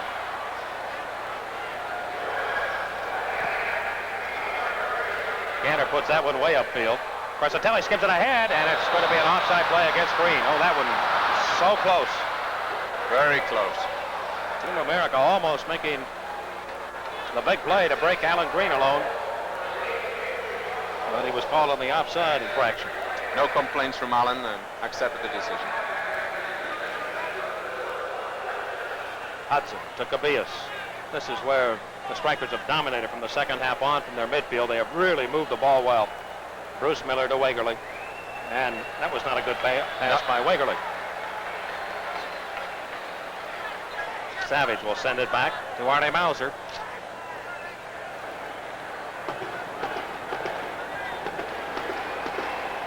And the game tied at 1 with 1:30 left in the first half of this overtime period. Sudden death. And again, Team America to put it back onto the surface there at RFK Stadium. They do to Van Der Beck. Right back to Bandoff. And going back towards Team America's end of the field. Cantor lifting it long to Alan Green. Just can't get it back to him. Van Der Beck. Lateral pass to DeBrito. And the pass intended for Hayden Knight and Bruce Miller. And the ball jumping off his foot, and it allows Team America again to gain possession. Hayden Knight looking for DeBrito.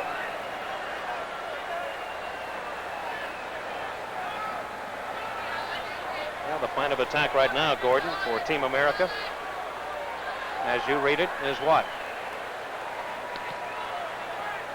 Mike, I've got to say that Team America seems as if they were prepared to keep possession of the ball there and let time run out. However, Crescitelli's on the ball now, and he's difficult to knock off. And Tony lets that one fly way wide of the goal. For some reason, I just thought Team America wanted to keep possession of the ball, let time run out, and see what the second 7.5 minutes does. Now this first 7.5 is almost completed. We now have 3 seconds left in the half of play. And that is it. So we will go to a second half. They will change ends. Two very tired teams, Mike, at this moment. We see players, hands on knees, hands on hips, heads down. Very humid and hot day. I think they should all be commended on such an exciting game today. Fort Lauderdale.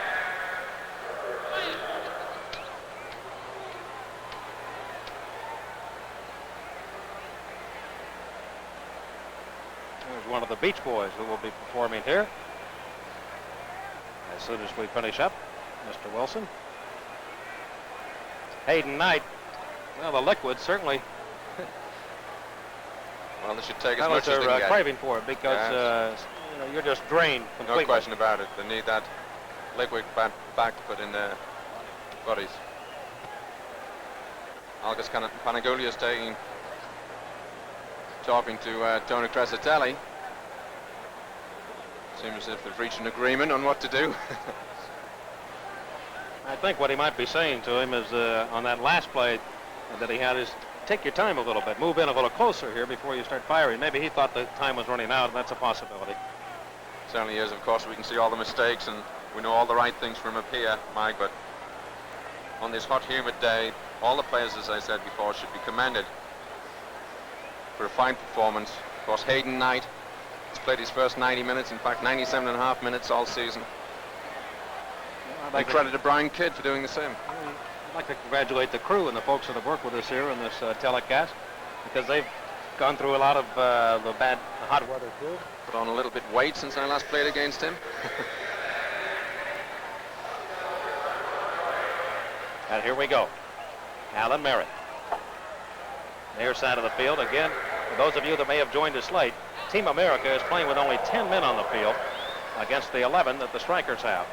And Jeff Durgan, fine defender for Team America, ejected the 35th minute of play. At that time, Team America had a 1-0 lead. Fort Lauderdale coming back to tie the game. Scissor kick by Green. No one across there. to the far side, and nobody there to handle it. Van Beveren push it out. And Thomas Rongan now with the play ahead to Ray Hudson. DeBrito trying to shut him down. Interesting note, Mike, that Wegerle has come over onto the right side, away from the left. Cleared away from that box area by Merrick. I think has played an outstanding very game. strong game Outstanding this game. afternoon. And Dan Cantor. There he clears again. Back ahead to the midfield area. I think the tactical move for Wegley is because he saw so much space open on the right wing. And Davies is claiming that it should be a corner kick here, that it went off one of Team America's players. He will not win the battle. Of course, that's why Wegley is on the right side. And Dan Cantor taking the goal kick again.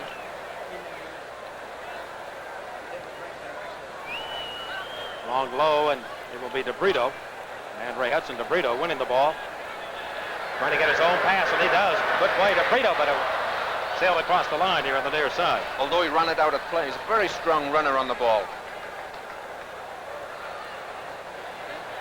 We have a final in this afternoon. Chicago has defeated Toronto 3-1. Final in the NASL. This one has not been decided as of yet. We have a 1-1 tie. We are in sudden death overtime.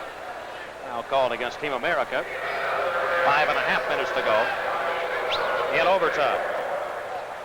Malito leaving it for Wegerle. Steve Wegerle, corner of that box area. And again, Alan Merrick is there to push it away.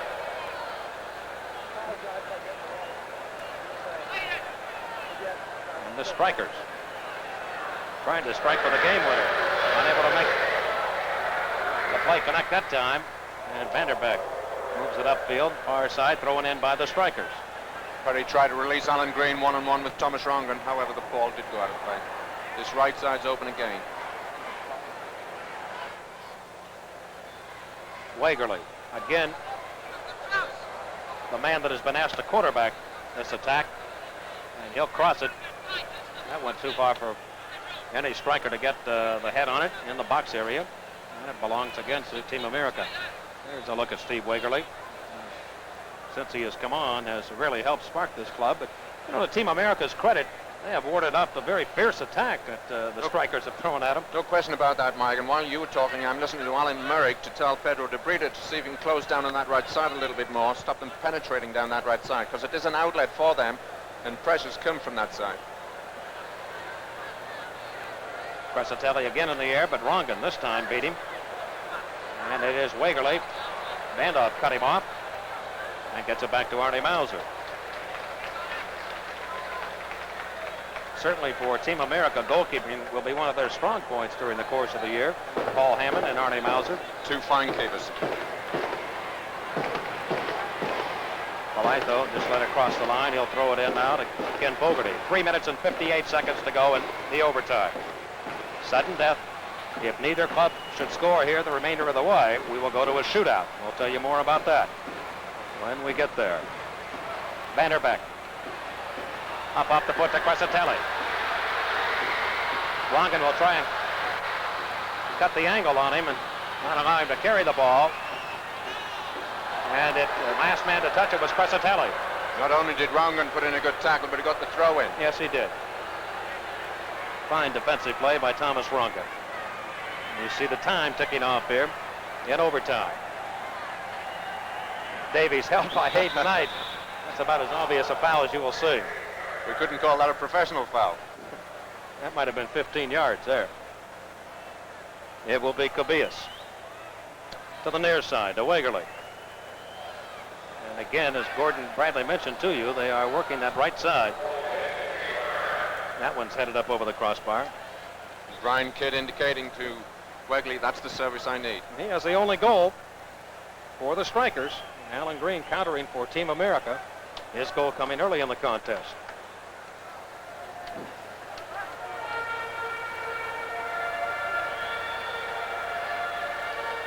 And Cantor again will handle the goal kick, as he has for most of the afternoon for Team America. Rongan, who has been strong in the air and winning balls. An asset. Midfield. An asset instead of balls. Alan Green trying to play it by Fogarty, and it belongs to the strikers.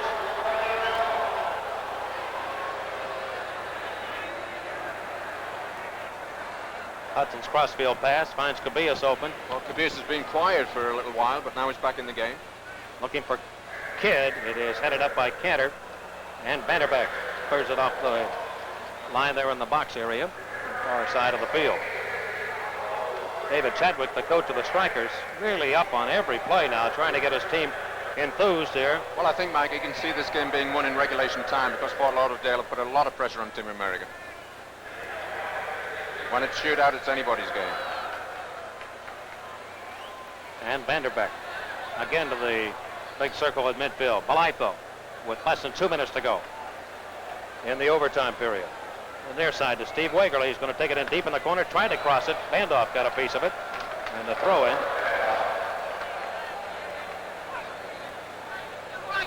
By Wagerly. Over the head to Blytho. Back to Wagerly. They have really consistently gone to Blytho and Wagerly on that right side or left when he was really moving with the ball. Certainly Wagerly. close marking there by Perry Van Der Beck. Miller to the left side. Zagota moves in along the line, and I think he took the ball across that line. Yes, he did. Yes, he did. It'll be a goal kick. Credit Bruce Savage for putting pressure on Zagota there and letting him run that ball over the goal line for a goal kick. 63 seconds to go. And we'll see that play again, Gordon. Well, Zagota's trying to outrun Savage. Savage keeps close attention. That was the ball to run over the goal line for the goal kick. And again a midfield. Roger Davies pushed by Hayden Knight from behind. Well, an advantage rule could have been given there. However, he did get the free kick. Hudson clearing to the right wing corner. And Dan Cantor. This will play it back to Arnold Mauser. It looks more likely now that we will be going to a shootout. 35 seconds left here in the overtime. Mauser laying it up. Fogarty and Hayden Knight with 23 seconds left. Knight unable to hold the ball. Ray Hudson to Cabillas. They may have time here for one attack. Cabillas, the edge of the box to Kidd. Kidd swing it over to Zagota. Back to Kidd. He's trying to get a handle on it. We've got a foul called here. It is against Fort Lauderdale. Certainly a close call there on Team America defense, but Brian Kidd did foul after he lost possession of the ball. We have 1 second left. Time has run out of the scoreboard clock, and that will be it. As far as overtime is concerned, we will be going to a shootout, and we shall tell you about that. Here's a look at what happened. Well, there's Brian Kidd on the ball. He plays it up in the air, jumps on top of someone's shoulders. Alan Merricks, of course, gives the foul away. Time runs out. It's a shootout. Well, Gordon, I shall let you have the opportunity of explaining to the folks what's going to happen here in this shootout.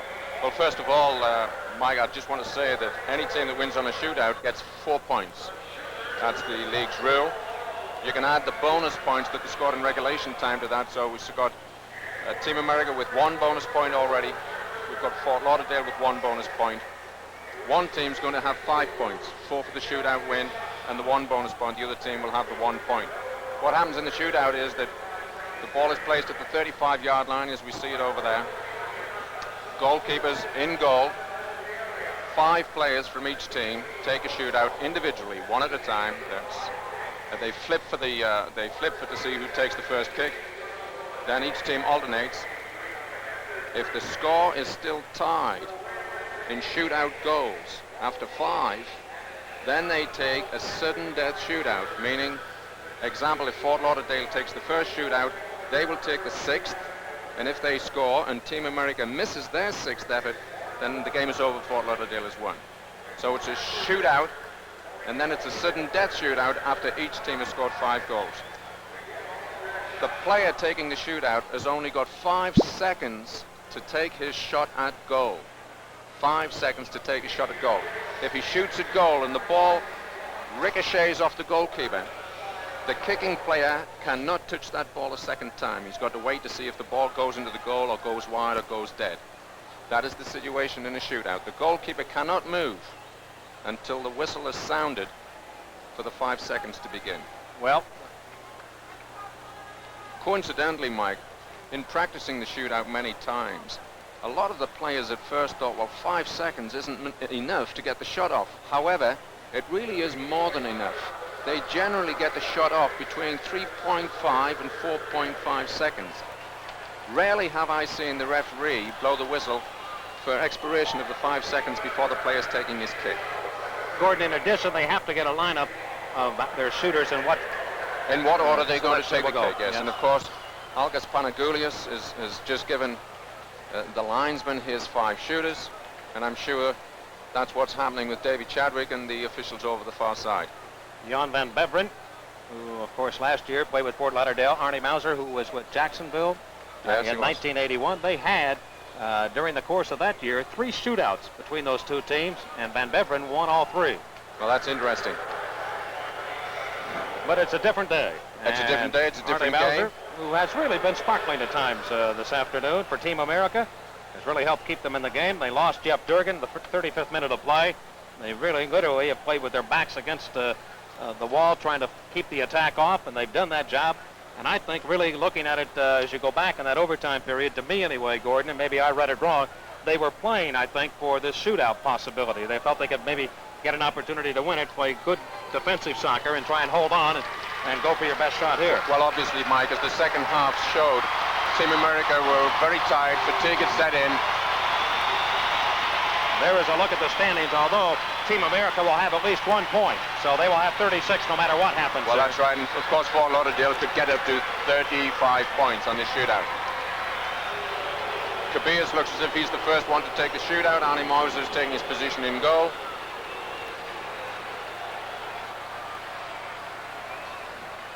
Well, Cabillas will be the first man to move in, and again, he'll go with the signal of the referee. He'll have 5 seconds.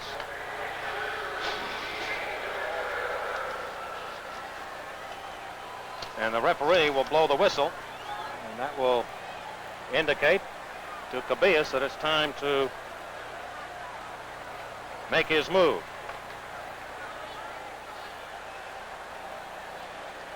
Well, they're electing to go with one of their better shooters right off the bat. No question about it, and as I remember, Mike, it's not a flip of the coin to see who goes first. I believe the away team, in this case Fort Lauderdale, does go with the first shootout kick.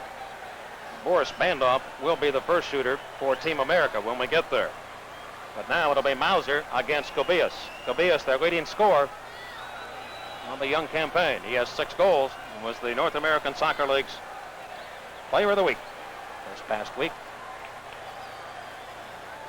We are tied at 1. Now there seems to be a problem here with some of the equipment they're using. Well, they've got to make sure that the 5-second clocks are in order, operating order, because it's those clocks that determine the countdown on 5 seconds.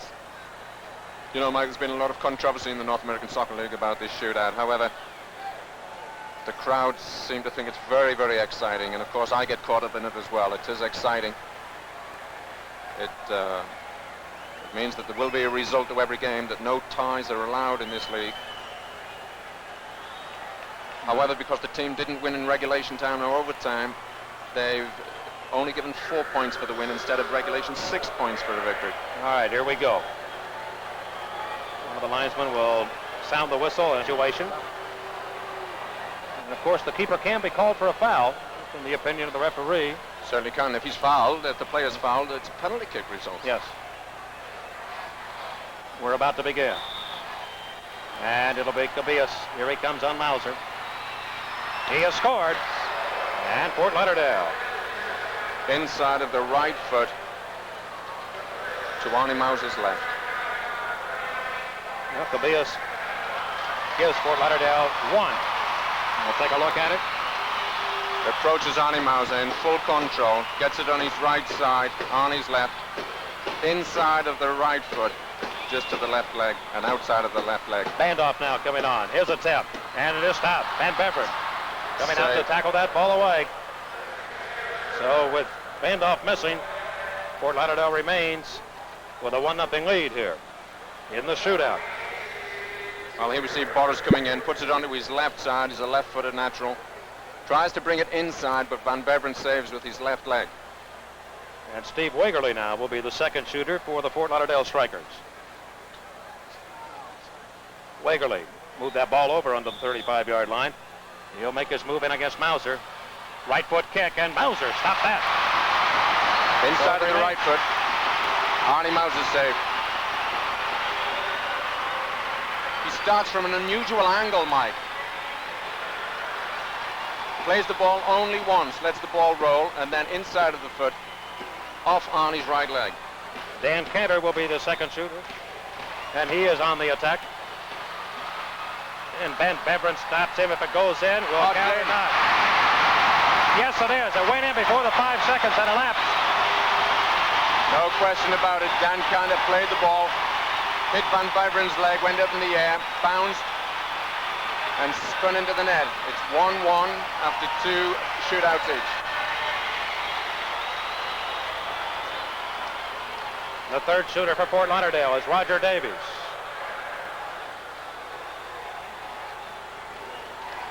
And Davies against Mauser. He'll miss wide right. And will remain tied at 1.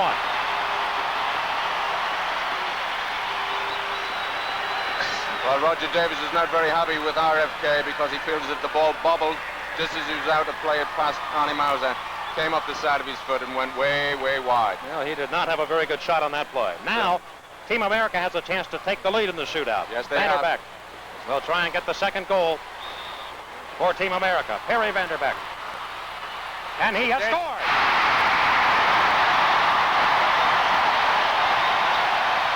Very cool by Perry Van Der Beck.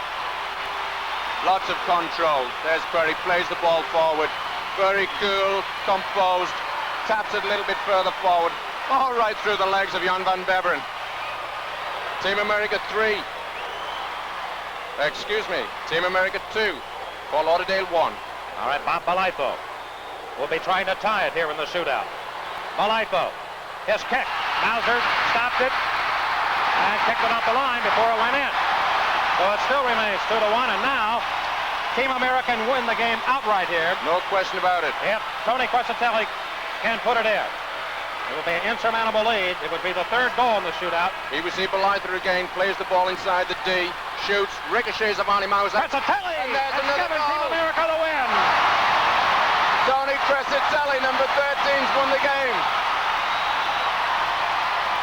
Played the ball quickly forward onto his right side and puts it past the left outstretched hand of Van Beveren. It's a victory for Team America. They've got an insurmountable shootout lead, 3-1. Well, Crescitelli, who had not scored a goal all year, certainly gets the big one. And that is a big one. Jan Van Beveren, disappointed. That's how it goes in the shootout. Tony Crescitelli, elated, the happiest man in RFK Stadium at this moment, with Team America winning a shootout win against the Fort Lauderdale Strikers. So 90 minutes of regulation, 15 more of overtime, and the shootout finally delivered a winner, and it was Team America over the Fort Lauderdale Strikers on June 12th, 1983. This is Soccer Rewind. I'm Ken Tomash, along with Team America's Perry Van Der Beck, who joins us now from Florida once again. It's been wonderful to have you.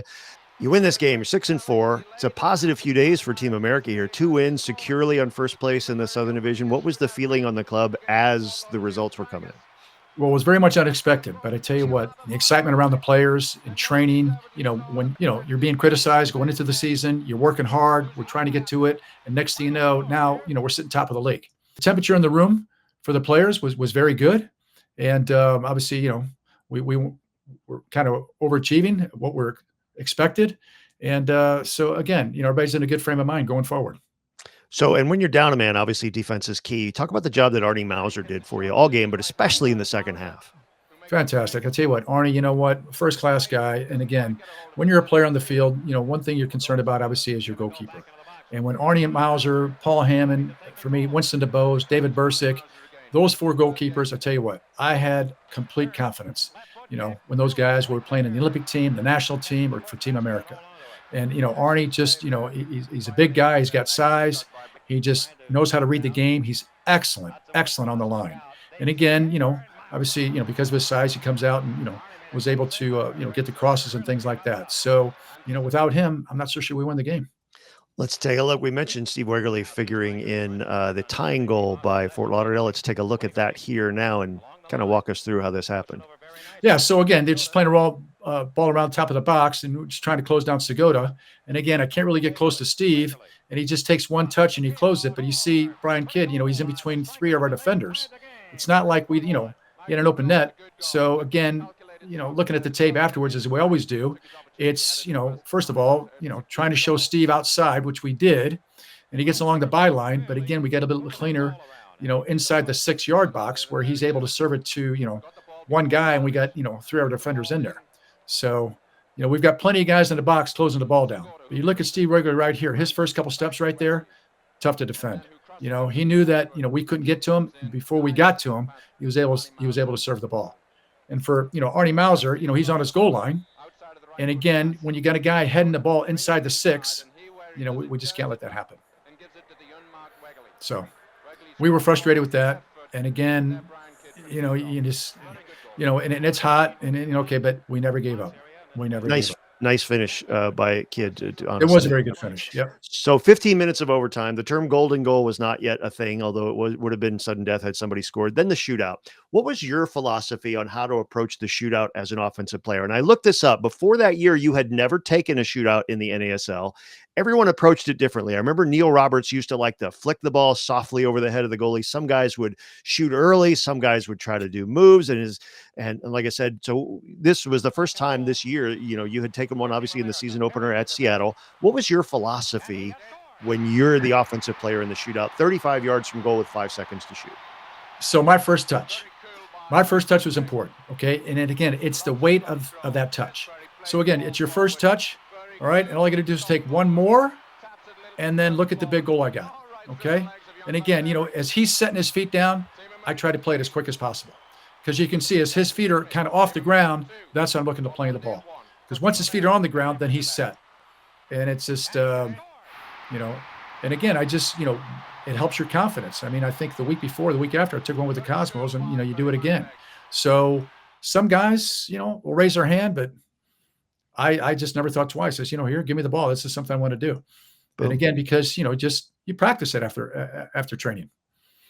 And so Tony Crestelli won it. You were 6-4. You're in first place. Then you beat the Cosmos the next game and you had another shootout. You're 7-4. But from that point on, Team America lost 16 of its final 19 games. You had an 8-game losing streak. You talked about depth. You talk about a lack of players. You talked about injuries. Did all those things combine to make it a nightmare second half of the season? You know what? It did. And the thing is, like it says, at the end of the day, you got to look in the mirror and say, okay, we're the guys on the field. But again, just coming up with the players that you're playing against and the other teams, and they're good, experienced players, and it kind of all caught up with us. So we lacked depth. We had Alan Green. He was coming back from injury. He was out, and so again, with these injuries, and you couldn't go back to any of the NASL teams. So now we had to start getting some players from the MISL. Tony Bellinger, very proven player with the Dallas Tornado, went into the St. Louis Steamers, very tough defender, quick. Good on the ball. We got Greg Villa, another, big center forward, can hold the ball up. But, these guys coming from the indoor, they just didn't have, kind of the wherewithal to play, the full 90 minutes. But this is the only way we can get the players. So matter of injuries, not having depth on the team. And then again, you start losing some games, you start losing a little bit of confidence. And the players knew, because, the agreement came out from FIFA that the United States was not going to get the World Cup, was going to Mexico. And we knew at the end of the day that this team was probably going to, disband and we were going to go back to our original clubs. So, it went from a very, very, exciting, confident locker room to, all of a sudden, you lose 2 or 3 games and all of a sudden now, you're doing some more traveling and, you're getting beat up. And it's just that, kind of now the confidence and everything's kind of going down a little bit. And it just so happened that we just couldn't come to it. So when it was all over, Labor Day weekend, a loss to, coincidentally enough, these same Strikers, which was their last regular season game before they moved to Minnesota. Was it a feeling of relief, melancholy? What was the feeling when it was all over? You know what? I do remember that game. Yeah. But it wasn't a feeling of relief by any means. It was just one of those things where, you look back and coulda, shoulda, woulda, and, if this could have happened and, if we had the World Cup and, had some more support from the Federation or some more support from the NASL teams, a lot could have been different. So, hey, look, let's just take this and, let's see what happens in the next couple of months and see what direction we're heading in. And that's when we found out that, hey, look, the team's going to disband. The players that were on loan from their clubs, you're going to go back to their clubs and continue there. And then, we'll just, play some games with the national team and try to qualify for the World Cup. Yeah, it didn't end well as we look here. This headline from October of that year, RFK Stadium locks out NASL's Team America over $70,000 of unpaid rental payments. They talked about moving the team to New York maybe as a base if it was going to continue, but they shut it down. And Neil Cohen of the St. Louis Steamers famously was quoted as saying, Team America was a great idea, but it was 5 years too late. Do you agree or disagree with that? No, I understand where Neil's coming from because, again, everybody's trying to, just like when the MISL started, they thought, hey, look, here's this new league and it's going to happen. And guess what? That almost didn't last. Okay. So, you get growing pains. You get these new leagues, you get these new teams. There's teams, in that generation that were stay 1-2 years around and they were folding. So good concept, but just 5 years. I don't know if, the players, including myself, I mean, I'm looking at 78, 79, and 80. I'm still developing as a player. Mm-hmm. All right. So I'm just looking at me personally. It's just that I'm not so sure that in 78 or 79, if they put Team America together, that I personally was ready for that commitment. All right. I just don't know that. And I don't know if the Federation, was even looking at something like that.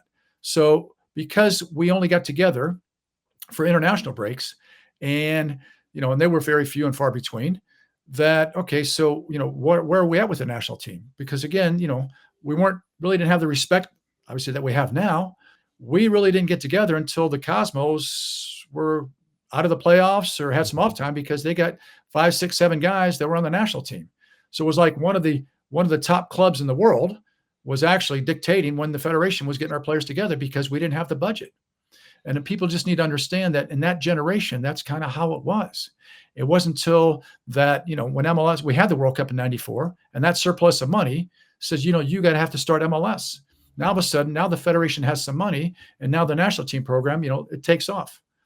And, let's go back to, the goal that Paul Caligiuri scores and puts us in the World Cup. That was fantastic. Here we are 4 years before that. All we had to do was tie in Torrance, California. All right. And they score a goal and, that did put us in. So it's timing. It's, some unfortunate situations, but, that's the history of soccer in this country. Incident, and not just this country, because incidentally, the failure of this concept took another team, the Montreal Manique, down with it, because as you guys were starting up with Team America, NASL announced they had planned to turn Montreal into Team Canada, and their fan base revolted in a big way. They stayed away in droves, and that ended up costing them the franchise, which folded at the end of the year. Oddly enough, though, the Canadians did qualify for the 1986 World Cup with a team full of ex-NASL guys. The USA, as we know, not only didn't host the 86 World Cup finals, didn't make it to the World Cup finals in Mexico, but all in all, Perry, we've spent an hour talking about this. If you had known how it was going to turn out, would you have still done it? And how do you look back on this experience today of the wild and crazy year with Team America? Yes, Ken, you know what? I would do it in a heartbeat. And the reason is because, again, it just, that was an opportunity. It was the United States national team in training, trying to convince FIFA that if you give us the World Cup in 1986, we'll have a team that's prepared, all right, that can at least compete. And again, that was my buy-in. Here I'm in Tampa. I'm starting for the Rowdies. We're averaging 30,000. What else could go wrong, right? It's just that, I wanted to get out of that comfort stage. Mm-hmm. And I wanted to get there. I wanted to represent my country. So, yeah, looking back at it, yeah, lessons learned. But, former teammates I still keep in contact with. Just, puts a smile on my face that, I had the opportunity.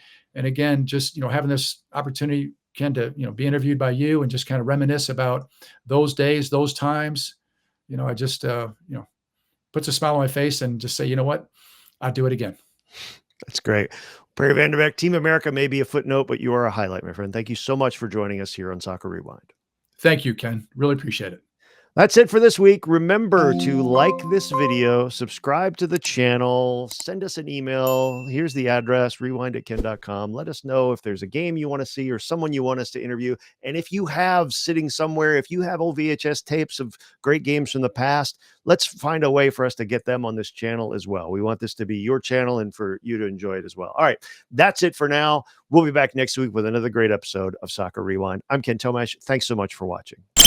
Fernandez on the right side for Krupa. Krupa at the 18-yard line. Pretty good cross. Abrahams with the chest. Then the shot! Yes. Oh, what a goal by Laurie Abrahams of Tulsa. We talked about his skill earlier, and he made that one happen himself. 1-0, the Roughnecks lead. Will be the man to trigger it. Peterson, Kenner, Green, and Parkinson all in the middle. Header, Parkinson! Andy Parkinson got the flick-on header. No chance for Winston DeVos, and this game is tied 1-1. Very good goal by Andy Parkinson. A strong driven corner by Pedro de Brito, somewhat of an in-swinger. Andy Parkinson met it perfectly.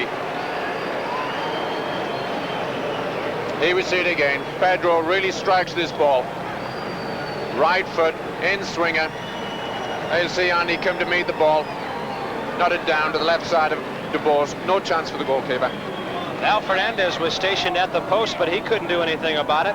Now we'll see it from behind the Tulsa goal. This is one of the most difficult shots to execute in soccer. Perfectly done, and Team America has pulled even. Parkinson, his fourth. Team America is the United States national soccer team in training based in Washington, D.C. We're playing in the North American Soccer League in order to help us get ready for the 1986 World Cup. If you'd like more information about our team or team novelties, call us in Washington at area code 202 USA Team, or write us at 908 17th Street Northwest, Washington, D.C. The zip is 20006.